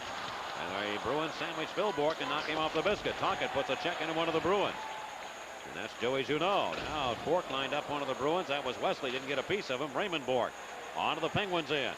Comes down with a drop pass. Adam Oates over to Glenn Murray near side. 21 seconds to go on the penalty to the Penguins. Two Penguins collide with one another. Rick Tocchet and Phil Bourque. They both get back up now. Adam Oates circling, dancing around, going to Glenn Murray. Pass center point to Wesley over to the right side of Raymond Bourque. Shoots it right on. That save is made by goaltender Barrasso. Off into the far corner. Adam Oates with 5 seconds to go. Passing in front. They get it to an old man. Murray shooting. What a great save by Barrasso there on Glenn Murray. So Barrasso shining for the Penguins there to stop the rookie Murray from getting his second goal. And the puck cleared up near wing and on to center ice. Penguins have killed the penalty. Now Junot going down the right wing into the Penguins end. Bourque is a little slow on the ice right now. He got hit and knocked down. Phil Bourque, that is, for the Penguins, and Ruzicka put the body into him. But Barrasso making a big save for the Penguins on Glenn Murray just moments ago. From behind the Pittsburgh goal, and Jimmy Pack slams it up the boards and onto center.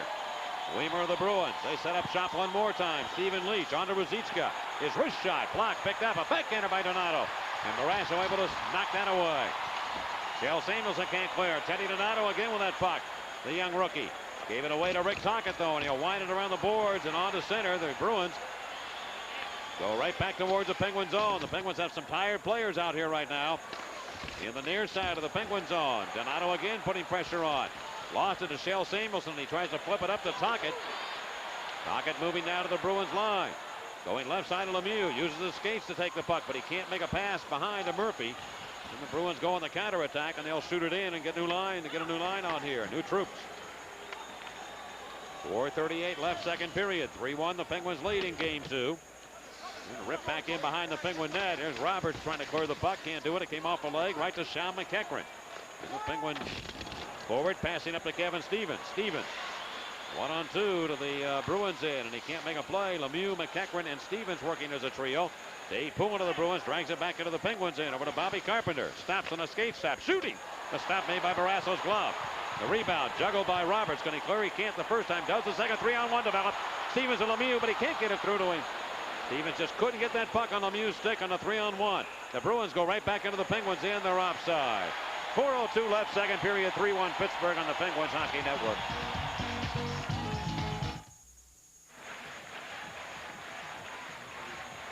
Tommy Barrasso with an unbelievable save on Glenn Murray. He made the first save. The rebound went to the corner. Donato and Pack collided. And they set Murray up right in front. Murray went to the back. No, he didn't. He went to the forehand, and Barrasso came across and he's got his arms up to knock that shot down. The puck was down in his skate, so he really couldn't get really good authority on that shot. I think he got the heel of his stick on it as he tried to turn it over. Adam Oates made a brilliant play. I believe it was he who made the pass over to him. Put the puck on his stick, cutting in, but Barrasso somehow got back. Even with a little authority that the shot had, it looked as though it would be a goal, but Barrasso stopped it. And at center ice, Yager comes up with the puck. Throw it up to center red. The Bruins intercept Peter Duras of Boston, looking for Jeff Lazaro. Bruins looking for some scoring punch, and they have not been able to get a whole lot so far. Yager again back to the Bruins end, trying to sidestep a check by Sweeney. Yager still has the puck. Sweeney's all turned around, lost his stick, now gets back up. Yager is just throttling people out here on the ice. Those defensemen are having all kinds of problems with him. Right back in behind the net. It comes near corner over to Brian Trottier. And Trottier leads it behind the net. Loney, who's had a big game for the Penguins, a goal and assist. And play is stopped as they fall on top of the puck, and we'll get a face-off in Boston territory. Well, Mike, let's take a look at the power play goal the Penguins scored. And normally, when you are on the power play, you're trying to set up and get somebody out of position with good passing when you have the man advantage to set up the good scoring opportunity. But the Penguins just basically worked hard on this. If you roll it, you'll see what I mean. It's basically good puck support. We talked earlier about puck support and the importance of that. Kevin Stevens was able to hold the puck in, and then the Penguins went to work with a man advantage.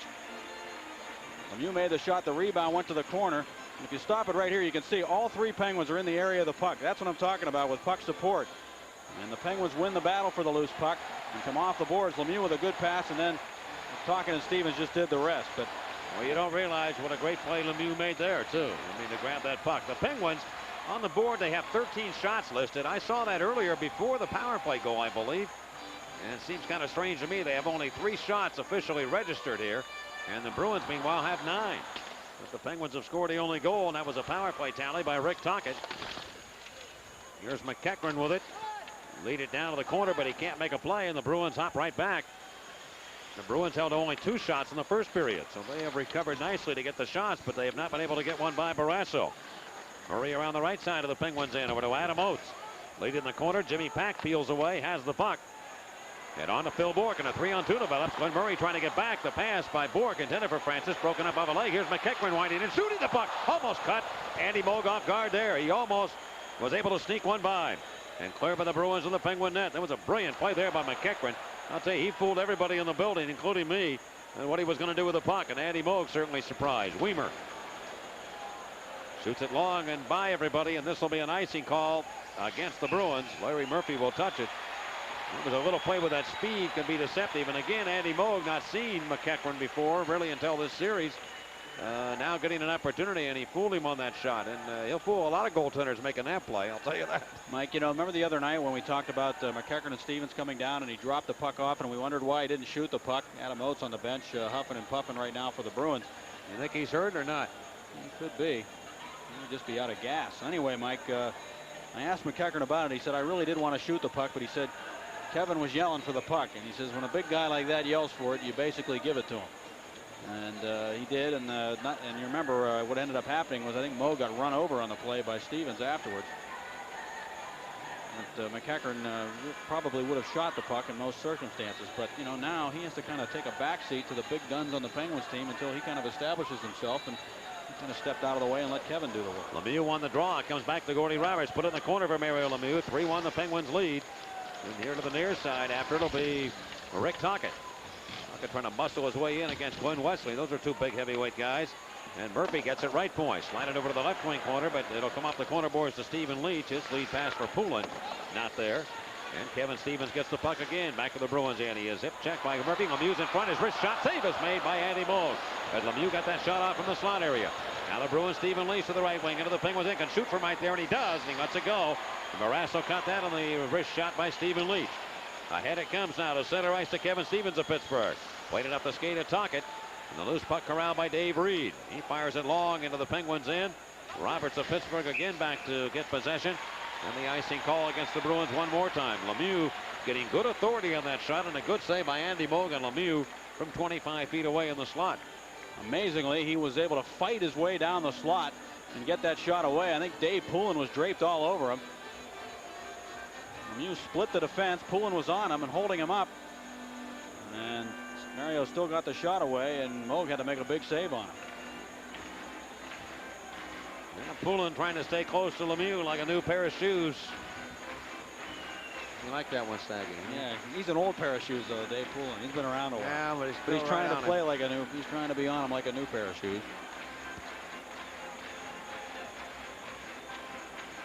Trottier, number 19, against Poulin now. Well, the Pens win the draw. The Bruins in. Stanton trying to shoot it to the net. Loney trying to get a stick to the puck. The goal earlier in the game by Loney in a similar situation where he scored against Andy Moog to tie the game. Here are the Bruins, though, cruising to the Penguins in, and a shot by Don Sweeney. Stopped by defenseman Paul Stanton. We have 1:15 left in the period, and Yager bursting into the Bruins end, going after that puck. Look at him. I mean, it's just like unbelievable the speed that he has. He just looks so much stronger than anybody on the ice. And Yager goes into the corner, digging for that puck. He has it again. Yager turns around. Loney comes up with it, turns and shoots it right on the save made by Andy Moog. I'll tell you. And you're talking world-class players here, too. I mean, I'm telling you, you're talking guys that can fly in this game, the best the world has to offer. And Yager just looks like he is at a completely different planet right now on the ice when he goes after the puck. And when he has that ability to stop and turn like that. Reed taking the puck, though, and he shoots it. And it went off Brian Trottier. 37 to go. And here comes Yager again with that motor going. Beat it over to the right side and hopped into the Penguins. And the Penguin bench is up in mass right now. And trying to keep things as they are, apparently, as they've got a pretty good focus here on this one. With a 3-1 lead with 20 seconds to go. He will try and take the lead to the locker room. Phil Bourque comes up with that puck, looking for McEachran. He can't get it, but Bourque will get it again. Phil Bourque cut around a man on a check. Phil Bourque trying to pass it over to McEachran. Intercepted by Junot. And Junot lost control of it. Francis checked him from behind. 1 second left, and the Penguins will lead at the end of 2, 3-1. So period number 2 is complete here at Pacific Arena in game 2. And the Penguins have the lead over the Bruins 3-1. Rick Tocchet scored the only goal, and we'll be back on the Penguins Hockey Network.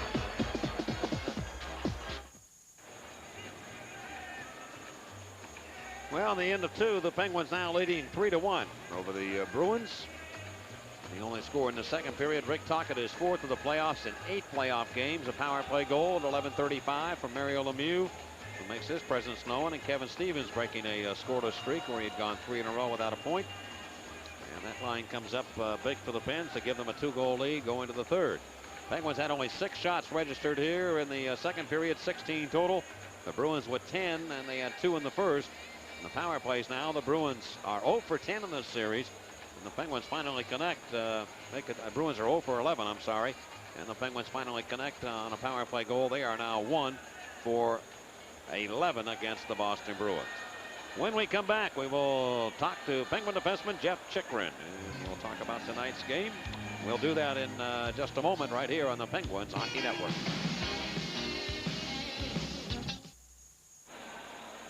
This interview is brought to you by Diet Pepsi. Chill out with Pepsi and the Penguins. Pepsi, great new look, the same great taste. Penguins lead 3-1 over the Boston Bruins, and Jeff Chychrun, the Penguin defenseman, our special guest. And Jeff, you and I were just talking between breaks. You can almost sense right now, and of course this series is far from being over, but you can sense the Penguins have that inner desire right now to want to grasp this thing right now in this game. You can certainly see it on their faces. Everybody's very focused. Everybody's well prepared. The coach has done a good job, and really right now I think the fun part about playoffs is you play in emotion, and emotionally they're full of excitement and anticipation of repeating. Look at this game tonight. We dissected. We talked to you before about games that Penguins have been involved in. Your thoughts on the first 2 periods? Well, the clubs, they certainly had to adjust a little bit from last game. I think the Bruins played a very, very tight checking game in all 3 zones, and the unknown factor was there, being they have several new faces in their lineup that add a new dimension of speed and a little bit of finesse to their hockey club, and it was something that we expected, but when you don't see something, it's going to be new, and there's going to be an adjustment to it. So they've done well. Jeff, as a defenseman, and you watched game 1, and you saw them kind of flood the area or come in on those defensemen dumping the puck in.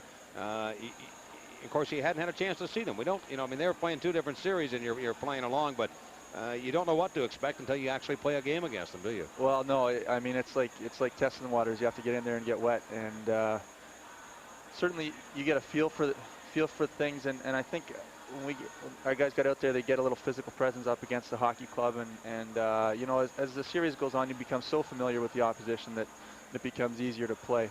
And our team, again, the adjustments there, and you feel your way through the first game, see what the other team's going to throw at you, and you learn from it and go from there. This Boston club has a few strong players, a lot of the rookies, but I know one guy you're familiar with, Dave Poulin, and boy, he is a guy that always comes to play, isn't he? Yeah, he's certainly a born leader, and you just watch him. He's always one of the hardest working players on the ice. He plays with a great emotion. The young players love following him. He's very articulate and has a lot.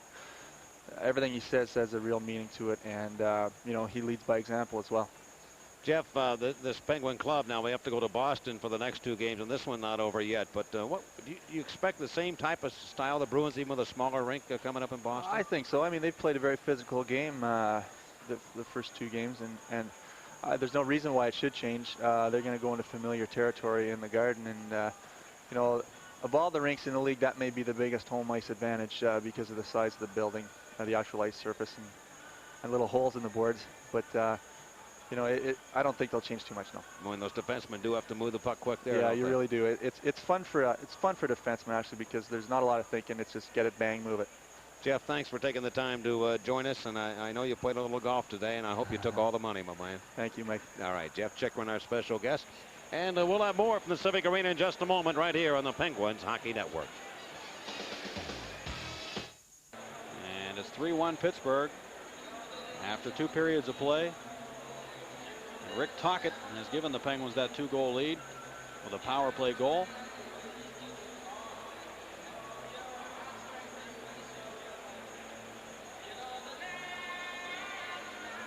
Mario Lemieux taking a shot. Andy Moog booted the rebound of the corner, but Penguins with good hustle, just outworking the Bruins in this game for sure.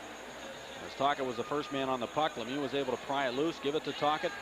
He went to Stevens, who made a nice play off his skates. Beautiful work by Stevens to take that puck off both skates and still control it, move it to Tocchet, and he hammered it into the net. That's just great skill there on the part of Kevin Stevens and Tocchet and Lemieux, and they were able to give the Penguins the 3-1 lead. And we'll look at it on another angle from behind the net. Now watch when this pass comes back from Tocchet. Watch what Stevens does with the puck after he takes the pass. Watch. It goes right into his skates. 1, 2, he kicks it over to his stick, then moves it up to Tocchet, right on the stick, and he buries it.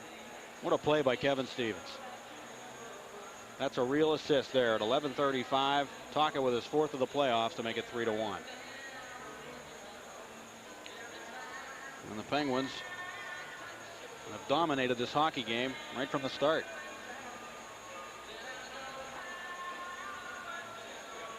And after 2 periods of play in the Wales Conference Championship Series, it is Pittsburgh 3 and the Bruins 1. The Penguins have outshot the Bruins 16-12. We'll be back in a moment on the Penguins Hockey Network. Pittsburgh Penguin Hockey is being brought to you by Sears Brand Central. The brands you want at the store you trust. Sears Brand Central. By Remax. It's the experience. The real estate experience. By Pepsi-Cola. Chill out with Pepsi and the Penguins. Great new look. Same great taste. And by Dodge. For your great deals, see your nearby Dodge dealers. The advantage leaders.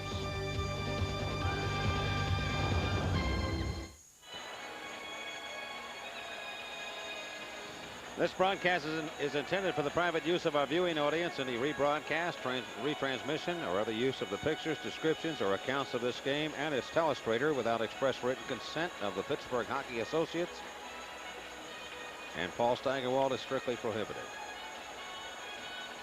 How do you like that telestrator? Do you like It's kind of fun, but you got to find spots to use it, and it's kind of difficult during games because you're watching a lot of things besides the game within the game. But I can tell you that one thing. I'm watching it right now, and I'm watching the Penguins kill the penalty against the Boston Bruins, and they did a tremendous job of killing penalties in that period. And I think you could probably pick it up just about anywhere in the Penguins zone and show it, the hard work that they're doing. And in fact, if we just roll it back a little bit, Doug Kennedy, we might be able to pick it up right here and just show some of the penalty killing by the Penguins and their ability to outwork the Bruins. And they've been doing that even when they have the power play, outworking Boston for the puck. We're back.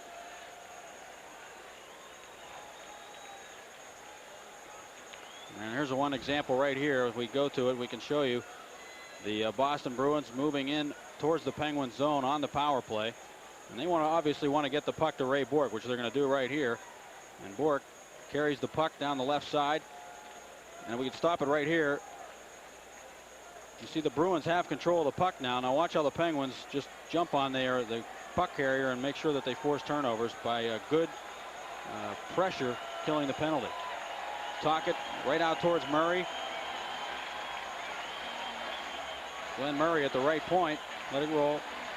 He has to dump it in behind the net. Kjell Samuelsson, the first man on the puck there. Stop it here. You see Samuelsson poke it away again. And now Tocchet all by himself, and he's able to clear it out.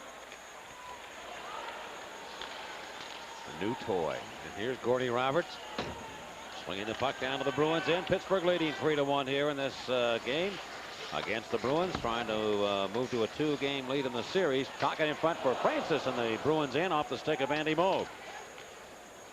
And on to Bob Sweeney, and Sweeney shoots it ahead. Well, the Penguins scored 4 against Andy Moog in game 1 in overtime, and have 3 against him here. And I said earlier tonight in talking about the Bruins, they've got to get more scoring punch. I really thought they need at least 4 goals to win, and that certainly is the case here tonight. Once again, it's almost kind of I don't mean to say it's a gimme totally, but the Penguins are such a high scoring machine, and people that can put the puck in the net that you almost frankly have to give them 3 in a game. So you're almost going to have to score 4 to beat them. I mean, it's almost, if they've scored here, they've scored 16 shots, they've scored 3 times, and Andy Moog has played well. I mean, he has stopped at least maybe 2 or 3 other real good scoring chances. So. By the way, we were talking about the Penguins penalty killing. As you mentioned it, Mike, but the Bruins 0 for 4 on the power play to this point, and even with Ray Bourque in the lineup, and he hasn't played all that much. He hasn't, played the full 2 minutes like he does sometimes when he's out there on the power play, but they still haven't been able to score. And let's be fair, though, the 2 power plays that they had were not full 2 minutes in the first period that they had, and so they really haven't had a chance. So that's to the Penguins' credit. They haven't taken a lot of needless penalties. Here's the face-off, and the Penguins in. Adam Oates against Trottier. It bounces free. The Bruins still very much within range in this game, though. Down by 2 with a whole period to go. Pass by Lemieux to Stevens, trying to walk in, and he's tripped and knocked down. No penalty called there as Stevens was upended, trying to go to the net. Well, Glenn Wesley got a piece of him, and Stevens will slowly get himself up. Trying to get his stick free, and Wesley got into him, and the face-off will be called for outside of the Bruin line.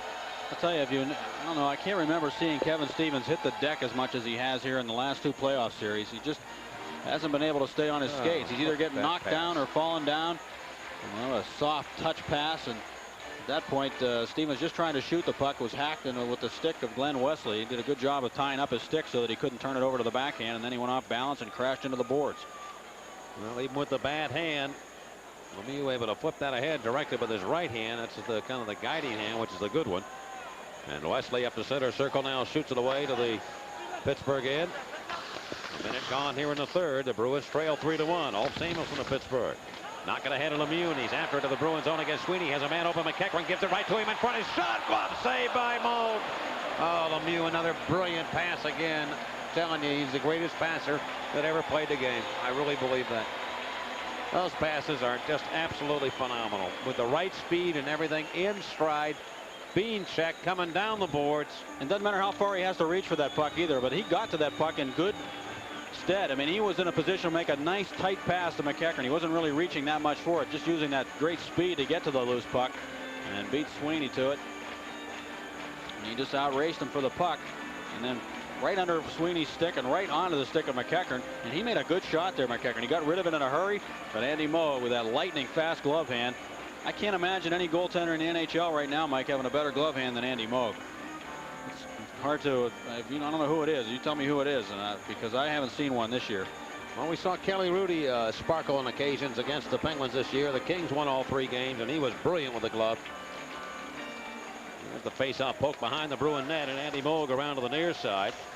Gets it over to Bob Sweeney, and Sweeney directs it up to Gordie Murphy, the Bruin defenseman. To Lazaro on left wing. The Bruins are looking for now is a little spark. They need a goal to get themselves back and get some confidence to get back into this game. They trail by 2. But Jimmy Pack hustles up. Jaromir Jagr, who has again been a standout here tonight for the Penguins, has scored a goal and set up another one. And Bob Sweeney directs it away from him over to the far wing of the Bruins end. It comes back to Sweeney. He is met by Trottier. Now Jagr looks for it, but the Bruins recaptured. And Sweeney's pass to Jeff Lazaro going to the Penguin line offside of the Bruins. Ruzicka ahead on the right wing.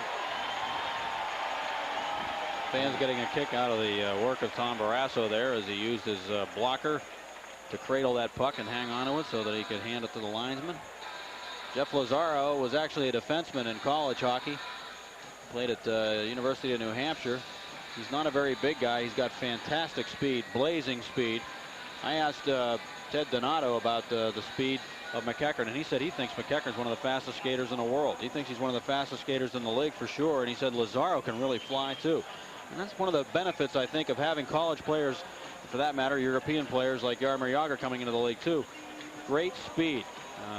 The college players, there's just a tremendous amount of speed players who play college hockey. They're not very big, but it's good to see some of these guys breaking into the NHL. They're not very big, but they use their speed and their smarts to be able to make it in this league. Penguins flip it again to the Bruins zone after the face-off, and here's Stephen Leach back in a 3-on-2. Leach giving the puck left side, got a man open. Reed cuts in and shoots it, and he shot it behind the goal. Now Stevens of the Penguins bumped on the play on the near side by Don Sweeney as the Bruins pinched in, trying to keep it alive. They do, but the Penguins force it out. And on ahead to Larry Murphy, far wing and center. He'll dump into the left wing corner. Bounces off right to the slot, and Raymond Bourque read the play. The Bruins captain put it up in the atmosphere, and on to center now to Dave Reed. The Bruins forward, a drop pass over to Stephen Leach, but he is knocked off the puck by Gordy Roberts. Counterattacking to be Kevin Stevens down the left wing, trying to be Gord Murphy, and wristed right on that glove again of Andy Moog to pull in the shot by Kevin Stevens. 17:20 left in the third. The Penguins 3, the Bruins 1 on the Penguins Hockey Network.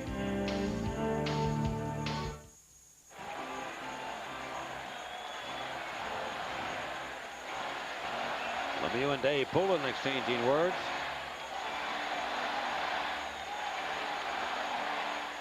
And we're back to action now in the Bruins zone. The face-off. Gordy Murphy, the former Flyer, sent it ahead to center now to Adam Oates of the Bruins, and he comes off the ice now as the Bruins make a change. They've got Duris Lazaro working out here, but up with the puck will be Ron Francis. Francis step to center circle, trying to lead it left wing to Phil Bourque. That's knocked aside. Jagr back on for the Penguins with Bourque and Francis. And rip back into the Bruins in. So Scotty Bowman using Jagr here on this line with Francis. Coming up, Ted Donato trying to hop his way into the Penguins in. Goes in. Barrasso got to the puck first. Jagr trying to get it, now picked up the Bruins, and they shoot to the goal. That stop picked up right in front. Donato with a backhander, and that's a good save by Barrasso. Donato was hauled down right in front by Paul Stanton. And who was the first man on the puck? Jaromir Jagr. He's all over the ice. He's got to be getting more ice time tonight than he's ever had, I think, in one game for the Penguins. Now Wesley pulls up, drills it into the Penguins end. Stanton coming up with it. He'll give it to Trottier. A lead pass to Troy Loney, and he hustles up to the Bruin line. He's sandwiched, knocked off the biscuit. At center, Trottier turns it back to Pack, the Penguin defenseman, over to Shel Samuelson. And he will just return it back to Boston territory. Raymond Bourque from behind the net. They played almost 4 minutes here in the third. The Penguins lead Boston 3-1. And again chopped aside by the Bruins to the Penguins zone. Jimmy Pack, the Penguins are moving the puck much more efficiently here out of their own end in tonight's game than game one. And an errant pass for the Penguins. Samuelson. Bray Bourque has it right side to Glenn Murray, and the Bruins are offside. And that's a break there for the Penguins. And speaking of breaks, we'll take one now. 3-1 Pittsburgh on the Penguins Hockey Network.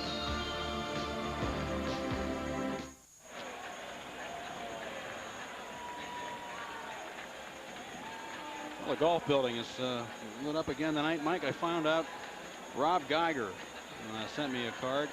He's the husband of Lori Geiger, who's a makeup lady over at KDK Television. That steady red light, that means fair rising temperatures. Flashing light means fair falling temperatures. Well, next time I fly, I'll be aware of that. And here is Barrasso getting the puck over to Jimmy Pack. I bet you never knew the golf building told. Well, I knew. I had heard that before. Yeah. And Lemieux giving the puck to Stevens into the Bruins end, trying to get down, and Weimer turns him around as he tried to cut in. He got hit in the face. To Stevens, left point. Pack fan on a shot. Now in the near corner, Raymond Bourque comes in, and he is shouldered by Kevin Stevens. And Stevens got a little mean streak in him right now. Looks at referee Denny Morrell. Thought there should have been a penalty called against Weimer. Right back in behind the Bruin goal, and Stevens running into Weimer. Comes off the far wing. Weimer again. Stevens lines him up, but he doesn't go after him, and the Bruins will capture the puck. And Raymond Bourque directs it down the boards and up into Penguin ice. Larry Murphy drags it up. On to center. Lost it for a moment. Gets it back. Lemieux of the Penguins trying to get to it. Tocchet will, and he bangs it on the backhand of the Bruins net. 3-1 Pittsburgh. 14:47 left here in the third period. Gordy Murphy of the Bruins coming right up the alley. Dump it to the right wing corner. The Bruins go in quickly to try and get to it. Bobby Carpenter overskated though, and Ronnie Francis just will push the puck back to center circle. The Bruins up with it. They scoot up Wesley. He's a much better skater than people give him credit for. At least we don't see that much of. We saw him in the playoffs last year. He is a tremendous hockey player, good Wesley. From right behind the Penguin net, tapped around to the far corner. Wesley goes in, pinches in, trying to make something happen. He got trapped, and Murphy will get the puck out of danger. Bruins not quite in that situation where they have to send people in deep, but it's in the third period, and they're down by a pair. They need a couple of goals to tie it, and a collision in front of the Bruin goal. And play is stopped. We'll be back. 14:03 left in the third. 3-1 Penguins on the Penguins Hockey Network. Well, Rick Bowness was going crazy when the Bruins had a 3-on-2 earlier and went offside. He didn't think it was a good call by the linesman. Bork had the puck at center ice, as you'll see in a moment. That was Stevens getting nailed by Weimer again, and he's been getting hit a lot. But in that offside situation earlier, there it is. Go ahead. It wasn't offside. Bork had the puck. Unless you're looking at the far side, this guy here was ahead of the play coming in. We're back to play, and the Bruins trying to center in front of the Penguins net. Ulf Samuelsson. He's played two pretty strong games over the Penguins in this series so far, and has not taken a penalty as of yet. He was to be the big culprit, and the guy the Bruins would zero in on him. But the game's beyond that. Yager bursting by one of the Bruins into the Boston end. Looks now, put it in front. It's off Andy Moog, and he snaps it and holds on. Yager coming up with something new there. As he came out of the corner, looked at Loney, and then tried to just flip it in. A bouncing puck up in midair by Andy Moog.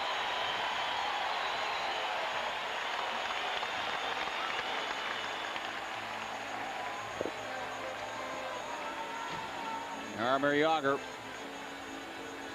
just blowing by people to take the puck away from him. Don Sweeney just outraced him, threw him down to the ice, and then grabbed the puck and went in and almost scored on Andy Moog. Actually, I think it hit Jim Weimer and then deflected it on Moog.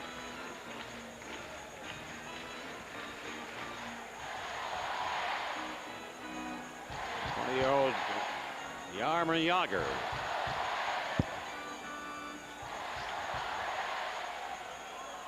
And the face-off to the left of Moog in the Boston net. Trottier with Loney and Jagr. Adam Oates is waved out, so is Trottier. And Loney has to come in to handle the assignment against Bob Sweeney.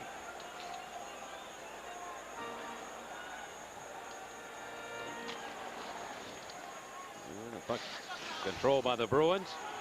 They'll ram it around the near side. Up with the left point. Jimmy Pack shoots one. Moog jumped up in the air and never got to him. Tails over now. Jagr is belted from behind by the Bruins. And they have the puck. And Hervey now coming up to center ice. Matt Hervey. Lead it back over to the far wing to his defense partner Glenn Wesley. Penguins trying to shut down that middle. Right now they watch the Bruins carry the mail to the Penguins end. Right side, Adam Oates trying to go rink wide. A pass right to Brian Trottier, and the Penguins go back on a 3-on-3. Trottier right to the Bruin line. Drop it left point over to Jagr, trying to pull it around. One man does. Comes in, whacked at by Sweeney. Hit from behind. The puck free. And Sweeney goes after the puck and comes up with it. Up Sweeney on to center. Gave it away to Shel Samuelsson. Right wing pass to Trottier. Breaking to the net is Jagr. Trying to give it to him. It's off Jagr's stick. Bork's going to muscle him into the corner. And it comes around to the near side. Stevens trying to get to it. He couldn't. The Bruins go right back on the attack. Juno giving the puck to the left wing. And to Ted Donato. He's great speed, Donato does, but he can't hold on to the puck. And here is Lemieux. Cutting back on the right wing with Poulin on him. Rides off that attack. Coming for the net. Goes behind the goal. Turns it. Trying to put it in. Moog stopped him on the short side. Poulin got left in the dust on that one as he went behind the goal. But he couldn't beat Andy Moog. Now Juno comes up and he is crunched on a check by Ulf Samuelsson, who lined him up. And a big booming check. And on the center it goes to Stevens. He cuts to the Bruins in. A drop pass to Mario Lemieux. Moves in. Shoots it. Save made by Moog. And he pulls the puck in on the rebound. And holds on. 12:05 left third period. 3-1 Pittsburgh on the Penguins Hockey Network.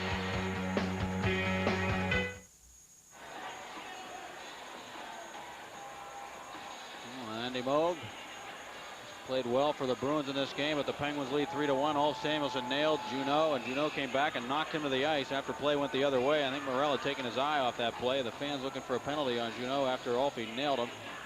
And then Lemieux went in and just flicked the checker away from him and then wrapped it around trying to set up the play in front. I thought he was trying to go for a goal, but it hit a Bruin defenseman in front and then caromed off Moog.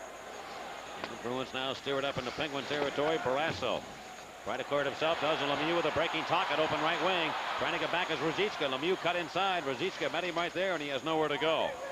Off the puck, Weimer defensively. Throw it behind the net for Don Sweeney. And Sweeney's pass connecting to Stephen Leach. On to center to Oates and now to Ruzicka. So the Boston Bruins changing up in an effort to try and get something going offensively here. Stevens takes the puck. The Bruins with a new line. Tocchet left it for Francis. It's beyond him. And Stephen Leach directs it over to Ruzicka. Giving the puck to Don Sweeney. I'll tell you, when you're in this situation, the Bruins are looking for anything to work right now to try and get them a goal to get back in within one goal. And Rick Bowness, to his credit, I think, is changing people around, trying to find a combination that'll work for him. And I'm not so sure that Adam Oates isn't hurt, to be honest with you. I don't know that for a fact, but when he came off, you could see him, and it just doesn't seem to have a real strong hop in his legs right now. Well, the reason Mario Lemieux had a break-up ice against Ruzicka coming back was because Tom Barrasso was able to clear that puck in a hurry out of his own end from out behind his net. The Bruins talked so much about keeping that puck away from Barrasso in their dump ins, but they couldn't do it that time, and he made him pay the price by whipping it up the boards, and the Penguins for a moment had a 2-on-1. And the Bruins now change up again. Juneau is going to play center here. Francis over to the Bruins in his wrist shot. That was off the leg of Gord Murphy, the Bruin defenseman. Around the boards, pinching in a stand to keep it in. And Francis will take it free by Dave Reed. Over to the corner to McEachran. Makes a little darty move. Goes behind the net. Still controlling. McEachran getting up. Boy, he's gotten stronger, it seems, this whole playoff series. Sean McEachran now to Francis. Francis trying to ward up a check by Juneau. Juneau on him like a blanket. And Francis trying to wheel that front bed. Moog comes out to knock it away, but not out of the zone. Here is, again, the darty maneuvers of Sean McEachran. Played around that goal and picked up by Gord Murphy. A tremendous shift by McEachran and Francis along with Phil Bourque. But the Bruins have the puck. They're onto the Penguins in. Glenn Murray upended by Samuelson to put the hip into him and set him flying. The left point. And Bourque runs into to Ray Bourque, and Phil Bourque's going to get a penalty here for roughing. Phil Bourque of the Penguins guilty of a roughing call. I think he retaliated against Ray Bourque. Raymond Bourque hit by his counterpart, the namesake, Phil Bourque. That was Samuelson upending Glenn Murray. Well, the Bruins are going to have a power play chance, and for them, really, it could not come at a better time in this game. 9:35. Really nailed Ray Bourque with a high elbow. And I don't know what Ray Bourque did to him, but you could see Phil Bourque went over and said something to Morel about what Ray Bourque had done to him. But he retaliated and got the penalty, the elbowing call, and the Bruins have another chance on the power play. And Bourque did get the arm up, and he's guilty of the penalty. Holtby likes to get down low, and he was a stick that stick into him.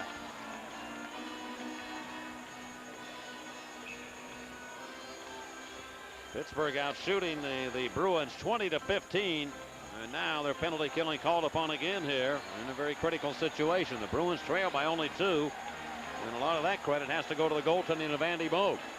See Bourque flexing that stick again up at the top by the knob with that right hand. That's the one that's broken, his finger. And Raymond Bourque now in the Penguin zone has it over to the near side to Ted Donato. Donato swinging over, man open shot, score! It's Adam Oates who puts it in, and it's 3-2. So the Bruins are right back in this hockey game. They score in the power play, and Adam Oates came on the ice showing no ill effects of anything there. And he cashes in to get a power play goal at 9:43, just 8 seconds after Phil Bourque had been sent off for elbowing. Penguins did not win the faceoff, and both forecheckers got trapped on one side of the ice, and Donato threw it back through the box. The Penguins box was out of control there, and Adam Oates was wide open, a diagonal pass, and he was able to redirect that puck past Barrasso. So it was really a case of off the draw, the Penguins getting confused, and both of their forwards out looking at those point men on the wrong side of the ice, and Donato had a lot of time to make that play back through. One of those forwards has to be able to sag back and take that man off to the right of the post, Adam Oates. But both forwards were caught running around there, and the Bruins were able to get the power play goal in a hurry.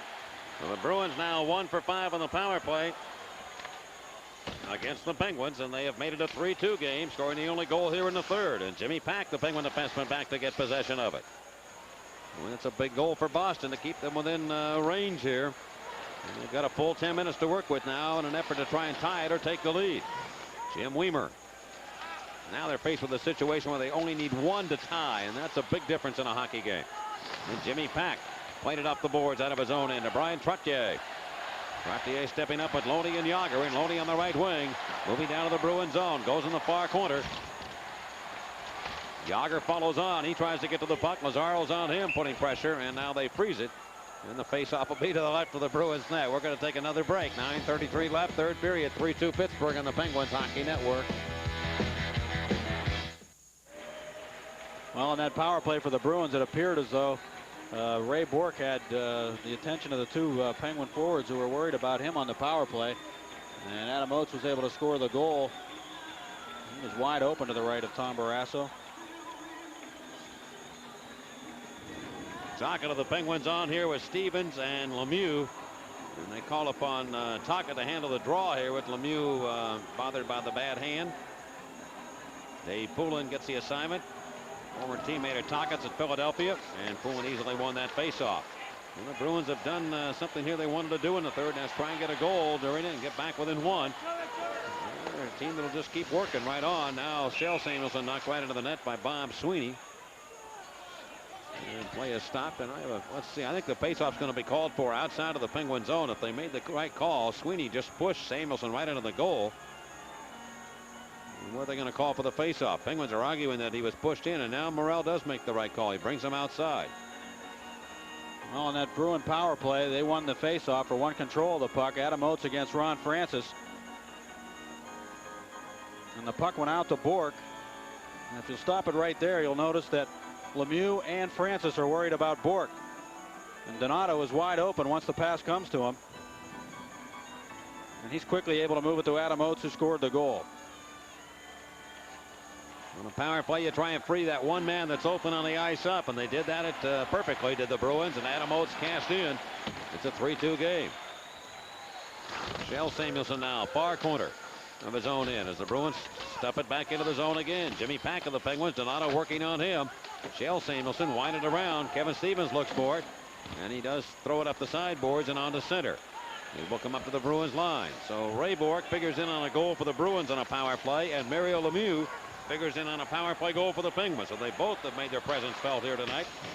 And it's a 3-2 game with the Penguins leading. Now rolled back in behind the Pittsburgh net, and here's Shel Samuelson.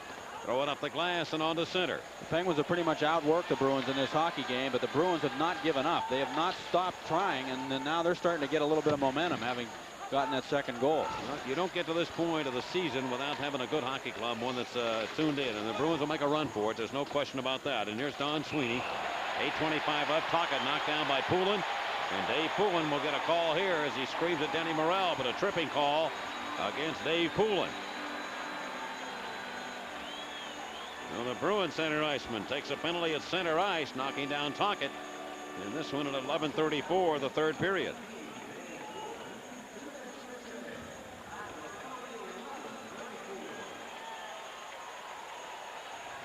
Well, he interfered with him, it appeared.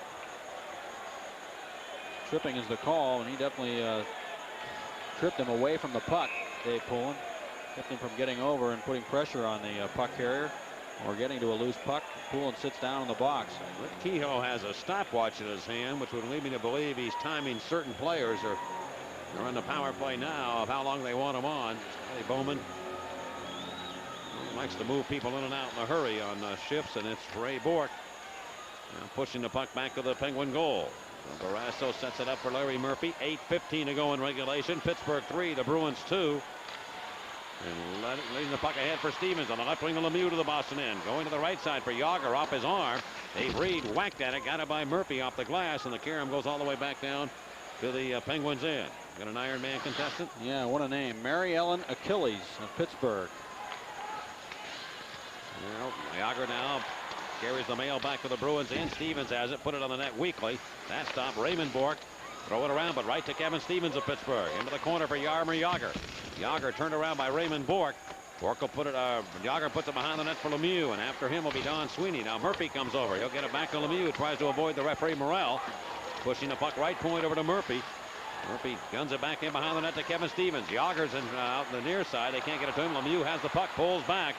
Mario's so patient. He'll give it over to Ron Francis. Fires it to Deflected. Loose in front. Jagr there. Tried a backhander, but he's knocked down by Raymond Bourque. Lemieux has it again for the Penguins. Comes in. Put it in front. Jagr can't get it. Stevens will try. Now Lemieux. Hey! shoots and scores. Mario Lemieux, and the Penguins lead 4-2, and she wants to sell my monkey. Mario Lemieux. Again, hard work by the Penguins on the power play to just stay on the puck and make sure they maintain possession of it. Larry Murphy went to Lemieux behind the net. He threw it in front. Yager almost buried that pass. Then Stevens got it, went back to Lemieux. Nice pass by Stevens. And Mario turned it over in a hurry. He stopped it with a backhand side of his stick and then turned it right back over to the forehand and dumped it upstairs on Andy Moog to make it 4-2. They're high-fiving after that goal, and I just looked at it. It's a good thing it wasn't his right hand that was broken, because Francis and he, put the hands up and really slapped one another. And you do that in the moment of being a celebration, and it's a good thing they wasn't left-handed to whack one another. Lemieux scores a goal, his 8th of the playoffs. Now the Penguins lead 4-2. And it's Paul Stanton losing the puck now. It comes to Junot, and he shoots it right to the Penguin net, and Barrasso will stop it. And we'll get a face-off in Penguin territory. Kevin Stevens and Larry Murphy assisting on the goal by Lemieux. And again, the power play comes into effect here as the Penguins have scored with Pulinoff. Yager with a great chance first, and then Stevens with a beautiful backhand pass to Lemieux at the side of the post. He never left that area. He just stayed right there and waited for that puck to come back to him. No. Well, I thought the power play and the special teams had come into play more in this game, and it certainly has been the case. The Penguins have 2 power play goals, and that has given them the cushion of a 4-2 advantage with 6:58 left. Now Gord Murphy left side over to Glenn Wesley, and he shoots a screenshot that Barrasso didn't see, but it went wide of the net, thundered off the boards, and returned to center. Gord Murphy of the Bruins lost the puck to Brian Trottier, and on the center it goes to Tocchet. The Penguins spotted the Bruins the first goal of the game 59 seconds into this contest, but now they lead 4-2. Adam Oates returning from center on to Glenn Murray, and Murray's pass to the left wing goes beyond Junot. And the Penguins again whack it down the boards. This could be icing against the Penguins, and Jim Weimer will touch it, and that is the call with 6:24 left in the third period. Pittsburgh 4, the Bruins 2 on the Penguins Hockey Network. Mike, the Penguins wanted to keep the defensemen from getting a lot of shots as they did in game 1 in this game and take them out of the offense if they could. Last game they had 19 shots, and in this one only Raymond Bourque has 1 shot, at least after 2 periods of play. They've got 4 in the third. I don't remember how many defensemen took shots, but Gord Murphy, Don Sweeney, Wesley, all of them have been held off the shot clock in this hockey game by the Penguins, so they've done a good job in that department. Now from the draw in the Penguin zone, forced to center, and Raymond Bourque. Well, the Bruins in this point now from the 6-minute mark on in are probably going to have to send some people in, including those defensemen, in an effort to try and get 1 goal to get back within 1 again. And that might open things up for this Penguin squad. And Trottier now slam it back into the Bruins far corner. Raymond Bourque softly off the boards for Brzezinski. And Rosie Brzezinski looks for Peter Duras. Instead it goes over to the open man Ted Donato. He'll wind it in behind the Penguin goal. Roberts around to Murphy, and Larry Murphy puts it up in the air and back to center.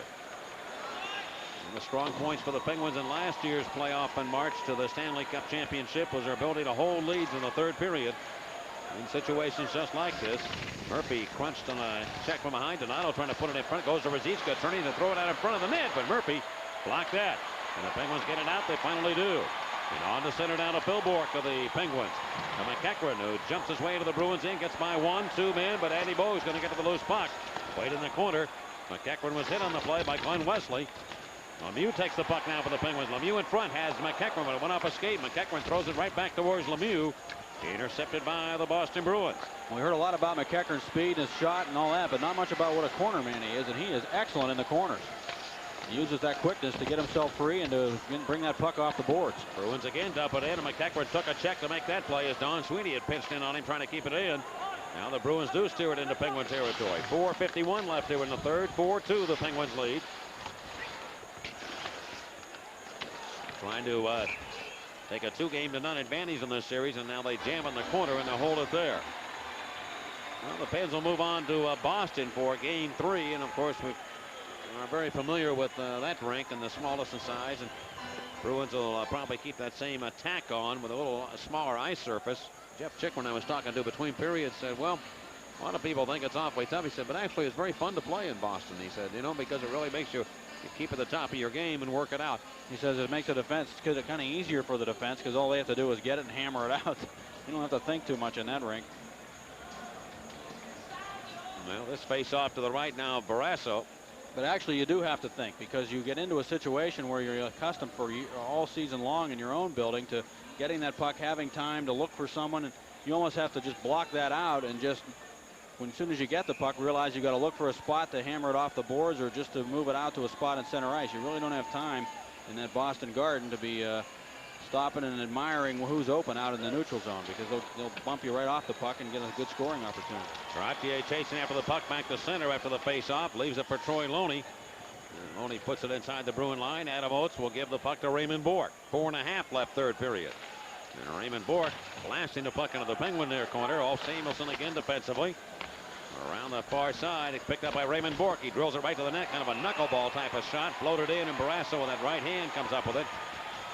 As Joey Juneau and Paul Stanton colliding around that goal. Stanton has been a strong player for the Penguins in the playoffs this year and really has drawn a lot of raves from people around the league who have watched this series.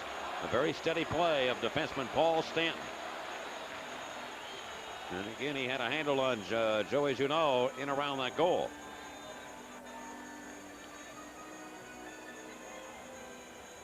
Scotty Bowman looking on, the all-time winning coach in the National Hockey League in the playoffs. Okay, take a look at the way the Penguins are holding up the Boston Bruin forwards. Ray Bourque just took a slap shot, and if you watch as he shoots the puck to the net, stop it right there. Look at the Penguin forwards, how they have their men tied up and giving Barrasso time to catch the puck so that there's no rebound opportunities in case he didn't catch it. Stanton again leads it back to center, and there's a collision now. One of the Penguins, Bob Sweeney, had a stick up and he ran into one of the pins, came after him, and that was Ulf Samuelsson. Samuelsson got that one right in the face. Bob Sweeney put his stick up to protect himself, and now Sweeney, and who is going to go here? Sweeney's going to get a penalty here, claiming that Samuelsson was charging him. Sweeney got his stick up and apparently got it right into the mask. Well, Sweeney came in with that stick right up under his jaw. I mean, he came for him, and Samuelsson went down. He thought apparently he was trying to protect himself and thinking Samuelsson was coming after him. Well, you know, there are players who don't like the fact that all Samuelsson goes down low like that to hit you, but he hits like a football player. You know, he gets down low and uses his leverage to really nail you coming at him, and they think that that's somehow a gutless thing on his part, that he should meet you head up. And it's not really the best way to deliver a blow, and Sweeney knew that his head would be coming in at that height, and he put the stick right into his face. Well, Samuelsson get a minor penalty too. A 5 and a major belonging to Bob Sweeney will return 4-2 Pittsburgh on the Penguins Hockey Network. Ulf Samuelsson was nailed in the back by Sweeney earlier. His deck to the ice. He cross-checked him there. And then he came back and cross-checked Ulf Samuelsson in the face, and Rick Bowness is losing it right now with Samuelsson getting the charging penalty, just like you called it, Mike. He charged at Sweeney, and Sweeney put the stick up to protect himself and drilled Samuelsson in the face and apparently cut him, and he picks up 5 in a game. Well, the Penguins, after 2 minutes of time, will have a power play the rest of the way.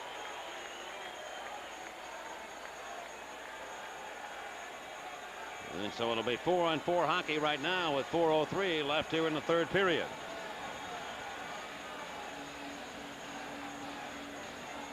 I wouldn't want to have a mic on Rick Bowness tonight for people who listen to him. By the way, Mike, did you know that Scotty Bowman was really concerned about the long time that was taking between whistles and on commercial breaks on the telecast, because Hockey Night in Canada controls it, and he was timing the breaks last night watching the Chicago game, and he went in and timed them, wanted to know how long they were in the game, the first game of this series. He said they're too long. Here's Adam Oates now working the puck down the near side to his own line for Gord Murphy. So Bob Sweeney, 5 and a major for high sticking and a game misconduct.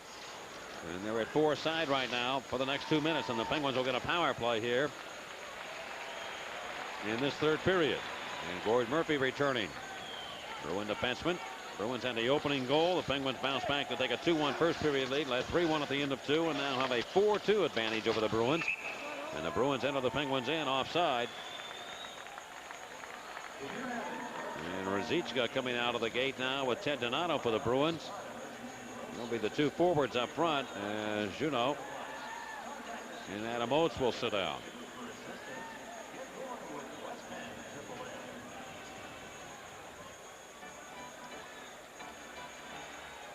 Bill Bork and Sean McEachran on board for the Penguins with Jimmy Pack and Shel Samus on the blue line. Face off Penguin line. And it's pulled back right down to the Bruins stripe, and Ray Bork backpedals now into his own end, goes back behind his own goal. 3:10 left in regulation. And the pass up ice going to center now to Ted Donato. Donato met by McEachran, and the Bruins are offside, entering the Penguins in. So McEachran and Donato, who were roommates, as we mentioned several times on the U.S. Olympic team. Well, Mike, you know, Penguins wanted the Bruins forwards to carry the puck more in this game. They didn't want their defensemen bringing it up ice where they could get those good dump ins, having time to shoot it in, and having the forwards up ahead of the play just flying into the Penguins end. And we've seen that in this game. The Penguin forwards, or the Bruin forwards, have done most of the puck carrying through the neutral zone, and the Penguins have been able to stand them up. Makes it easier for the defensemen, and they've done a good job against them. You just made me think of something. I mean, Scotty, from all the things going on in the series, now Scotty has all that time to spend going over time. And I mean, it probably was a major project for him too. And here's the puck right back in behind the Penguin goal. So he went through the whole game in time the commercial breaks. He's something, isn't he? Yeah. Well, he doesn't want the tempo of the game to be interrupted by television any more than it has to be. The Penguins like the game to be played at a quick tempo, and the Bruins are a team that have historically tried to slow things down. And you know, they're going to try to do that on their own, with Andy Moog taking his good old time like he was in the last game to put his mask back on, or perhaps taking a while to get the players on the ice that they want to get out there. And as a result, he just doesn't want the referees or the television people to add to the problem by taking too long during the commercial breaks to get the light back on. They have a light that they turn on and off to signal to the referee on the ice that we're back on the TV side. It's probably those guys with the telestrators that are messing them all up. That might be it. Adam Oates and Joey Juneau now with a face-off in the Penguins end. Ray Bork and Glenn Wesley. In 41 seconds, Samuelson will be back on. The Penguins will have a power play for the rest of the way in this game. And now the Bruins apparently are going to call timeout. They need a couple of goals to tie it. Remember, about the best they can do right now, especially with the situation as it is with a major penalty, is get equal with the Penguins as far as 5-on-5, but they'd have to leave their goaltender out. And the reason they do, of course, is to put an extra man on to try and get another goal to get back into the game. Well, that's why they pull the goaltenders teams, usually with down by a goal. I don't think it's going to happen right here, but when you see that goaltender come off, what a team is trying to do is get things in their favor and try and press the attack at the other end. And they're allowed by the rules to be able to do that.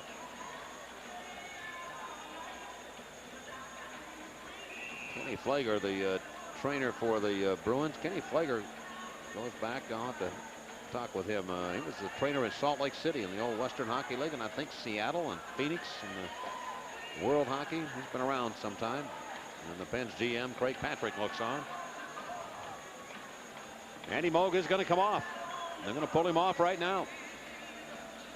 So I think what Bowness is doing, and maybe a pretty good move here, he's going to take the advantage right now and make it 5-on-4 with the face-off and the Penguins in.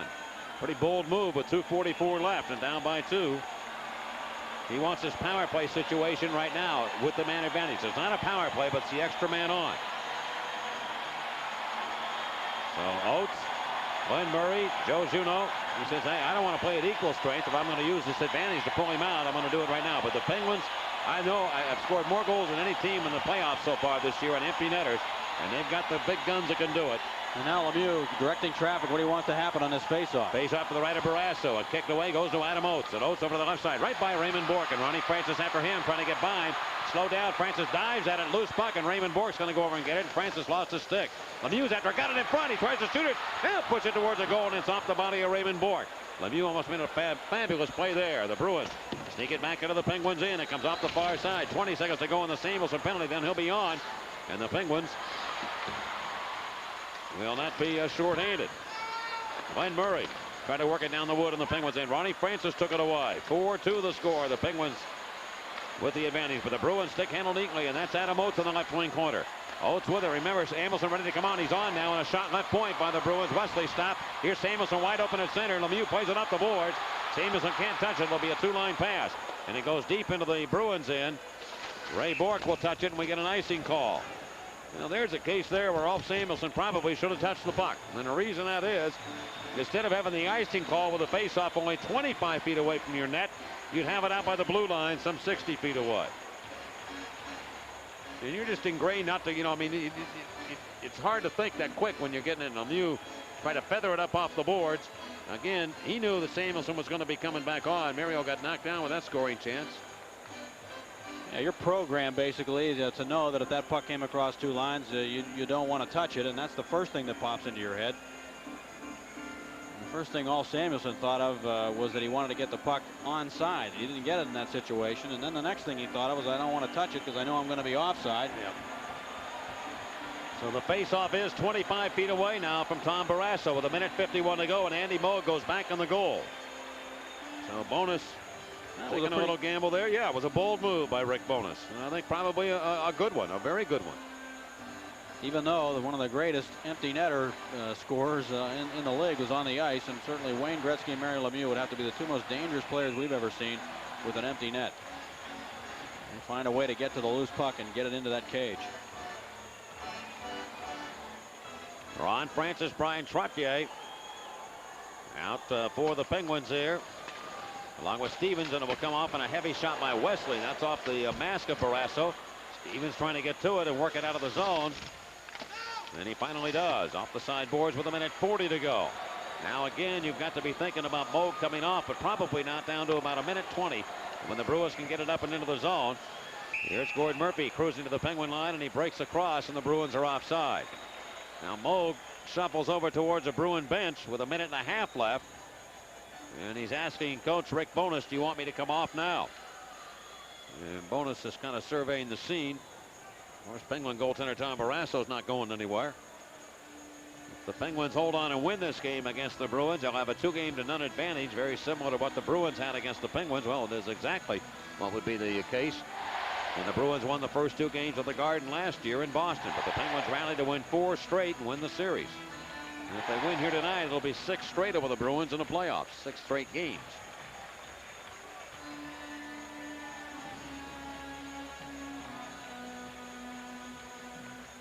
Moog will stay in the goal. The face-off outside of the Penguin line, and Yager, Stevens, and Lemieux. So Scotty Bowman answers this situation when the power play on for the Penguins by putting the big guns up front.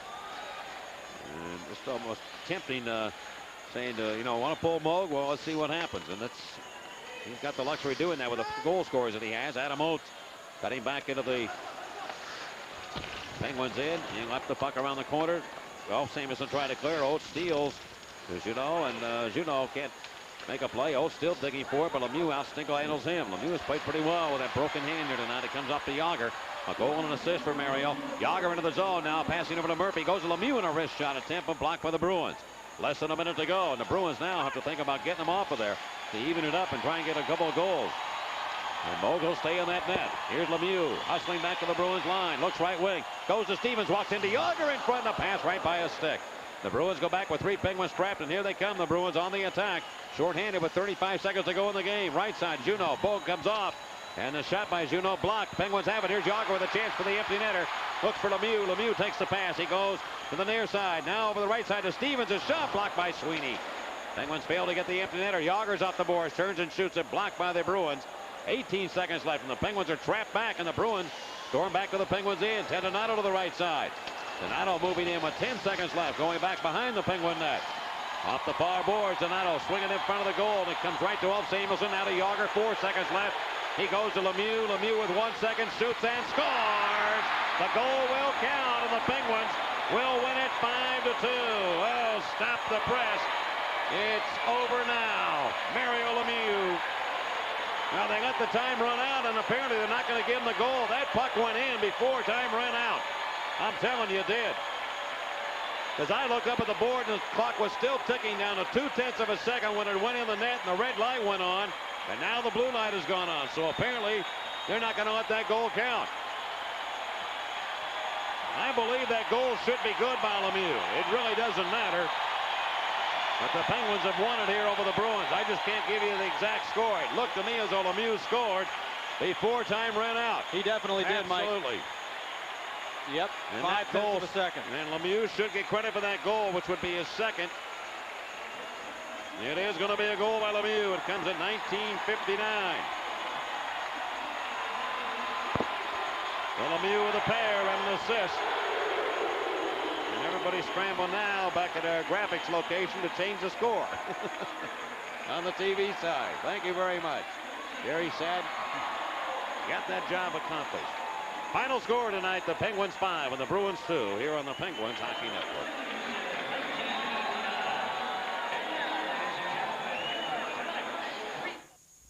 You understand what I'm saying?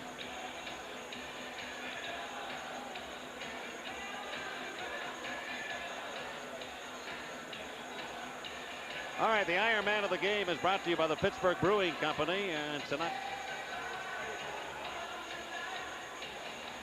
And the Penguins winning over the Bruins 5-2 tonight. Jaromir Jagr had a couple of points, actually 3. I think he got one on the Lemieux final goal.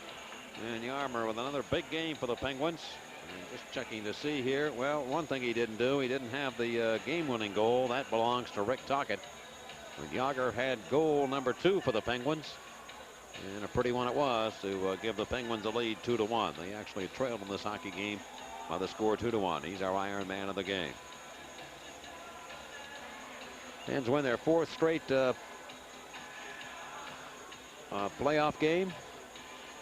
Mario Lemieux, a pair of goals and an assist tonight. Jagr with 3 points. Penguins killed 4 or 5 Bruin power plays, and the Pens went 2 for 6 tonight on the power play unofficially. And the Pens hold Raymond Bourque to just 1 shot on goal, and they shut down the Bruins from that standpoint. And you'll see a big difference in the shots on goal from the other night. 41 the Bruins had in game 1. They finished with 20 tonight. 2, 10, and 10. The Penguins had 10, 6, and 6 in the final period. Actually, it's more. It's 7. They had 23 shots in the game, out shooting the Bruins 23-20. 3 stars here. The number 3 star went to Troy Loney of the Penguins, who had a strong game tonight for Pittsburgh. The number 2 star to Jaromir Jagr, the Penguin right winger. And the number 1 star selected here went to Mario Lemieux of the Pittsburgh Penguins.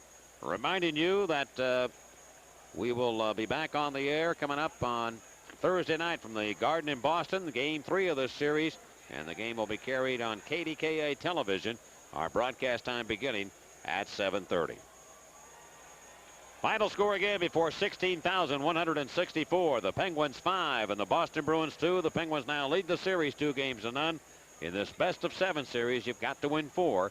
And the Penguins going to Boston with a 2-game advantage. 5-2 Pittsburgh. For Paul Steigerwald, Mike Lang saying so long, and this is the Penguins Hockey Network.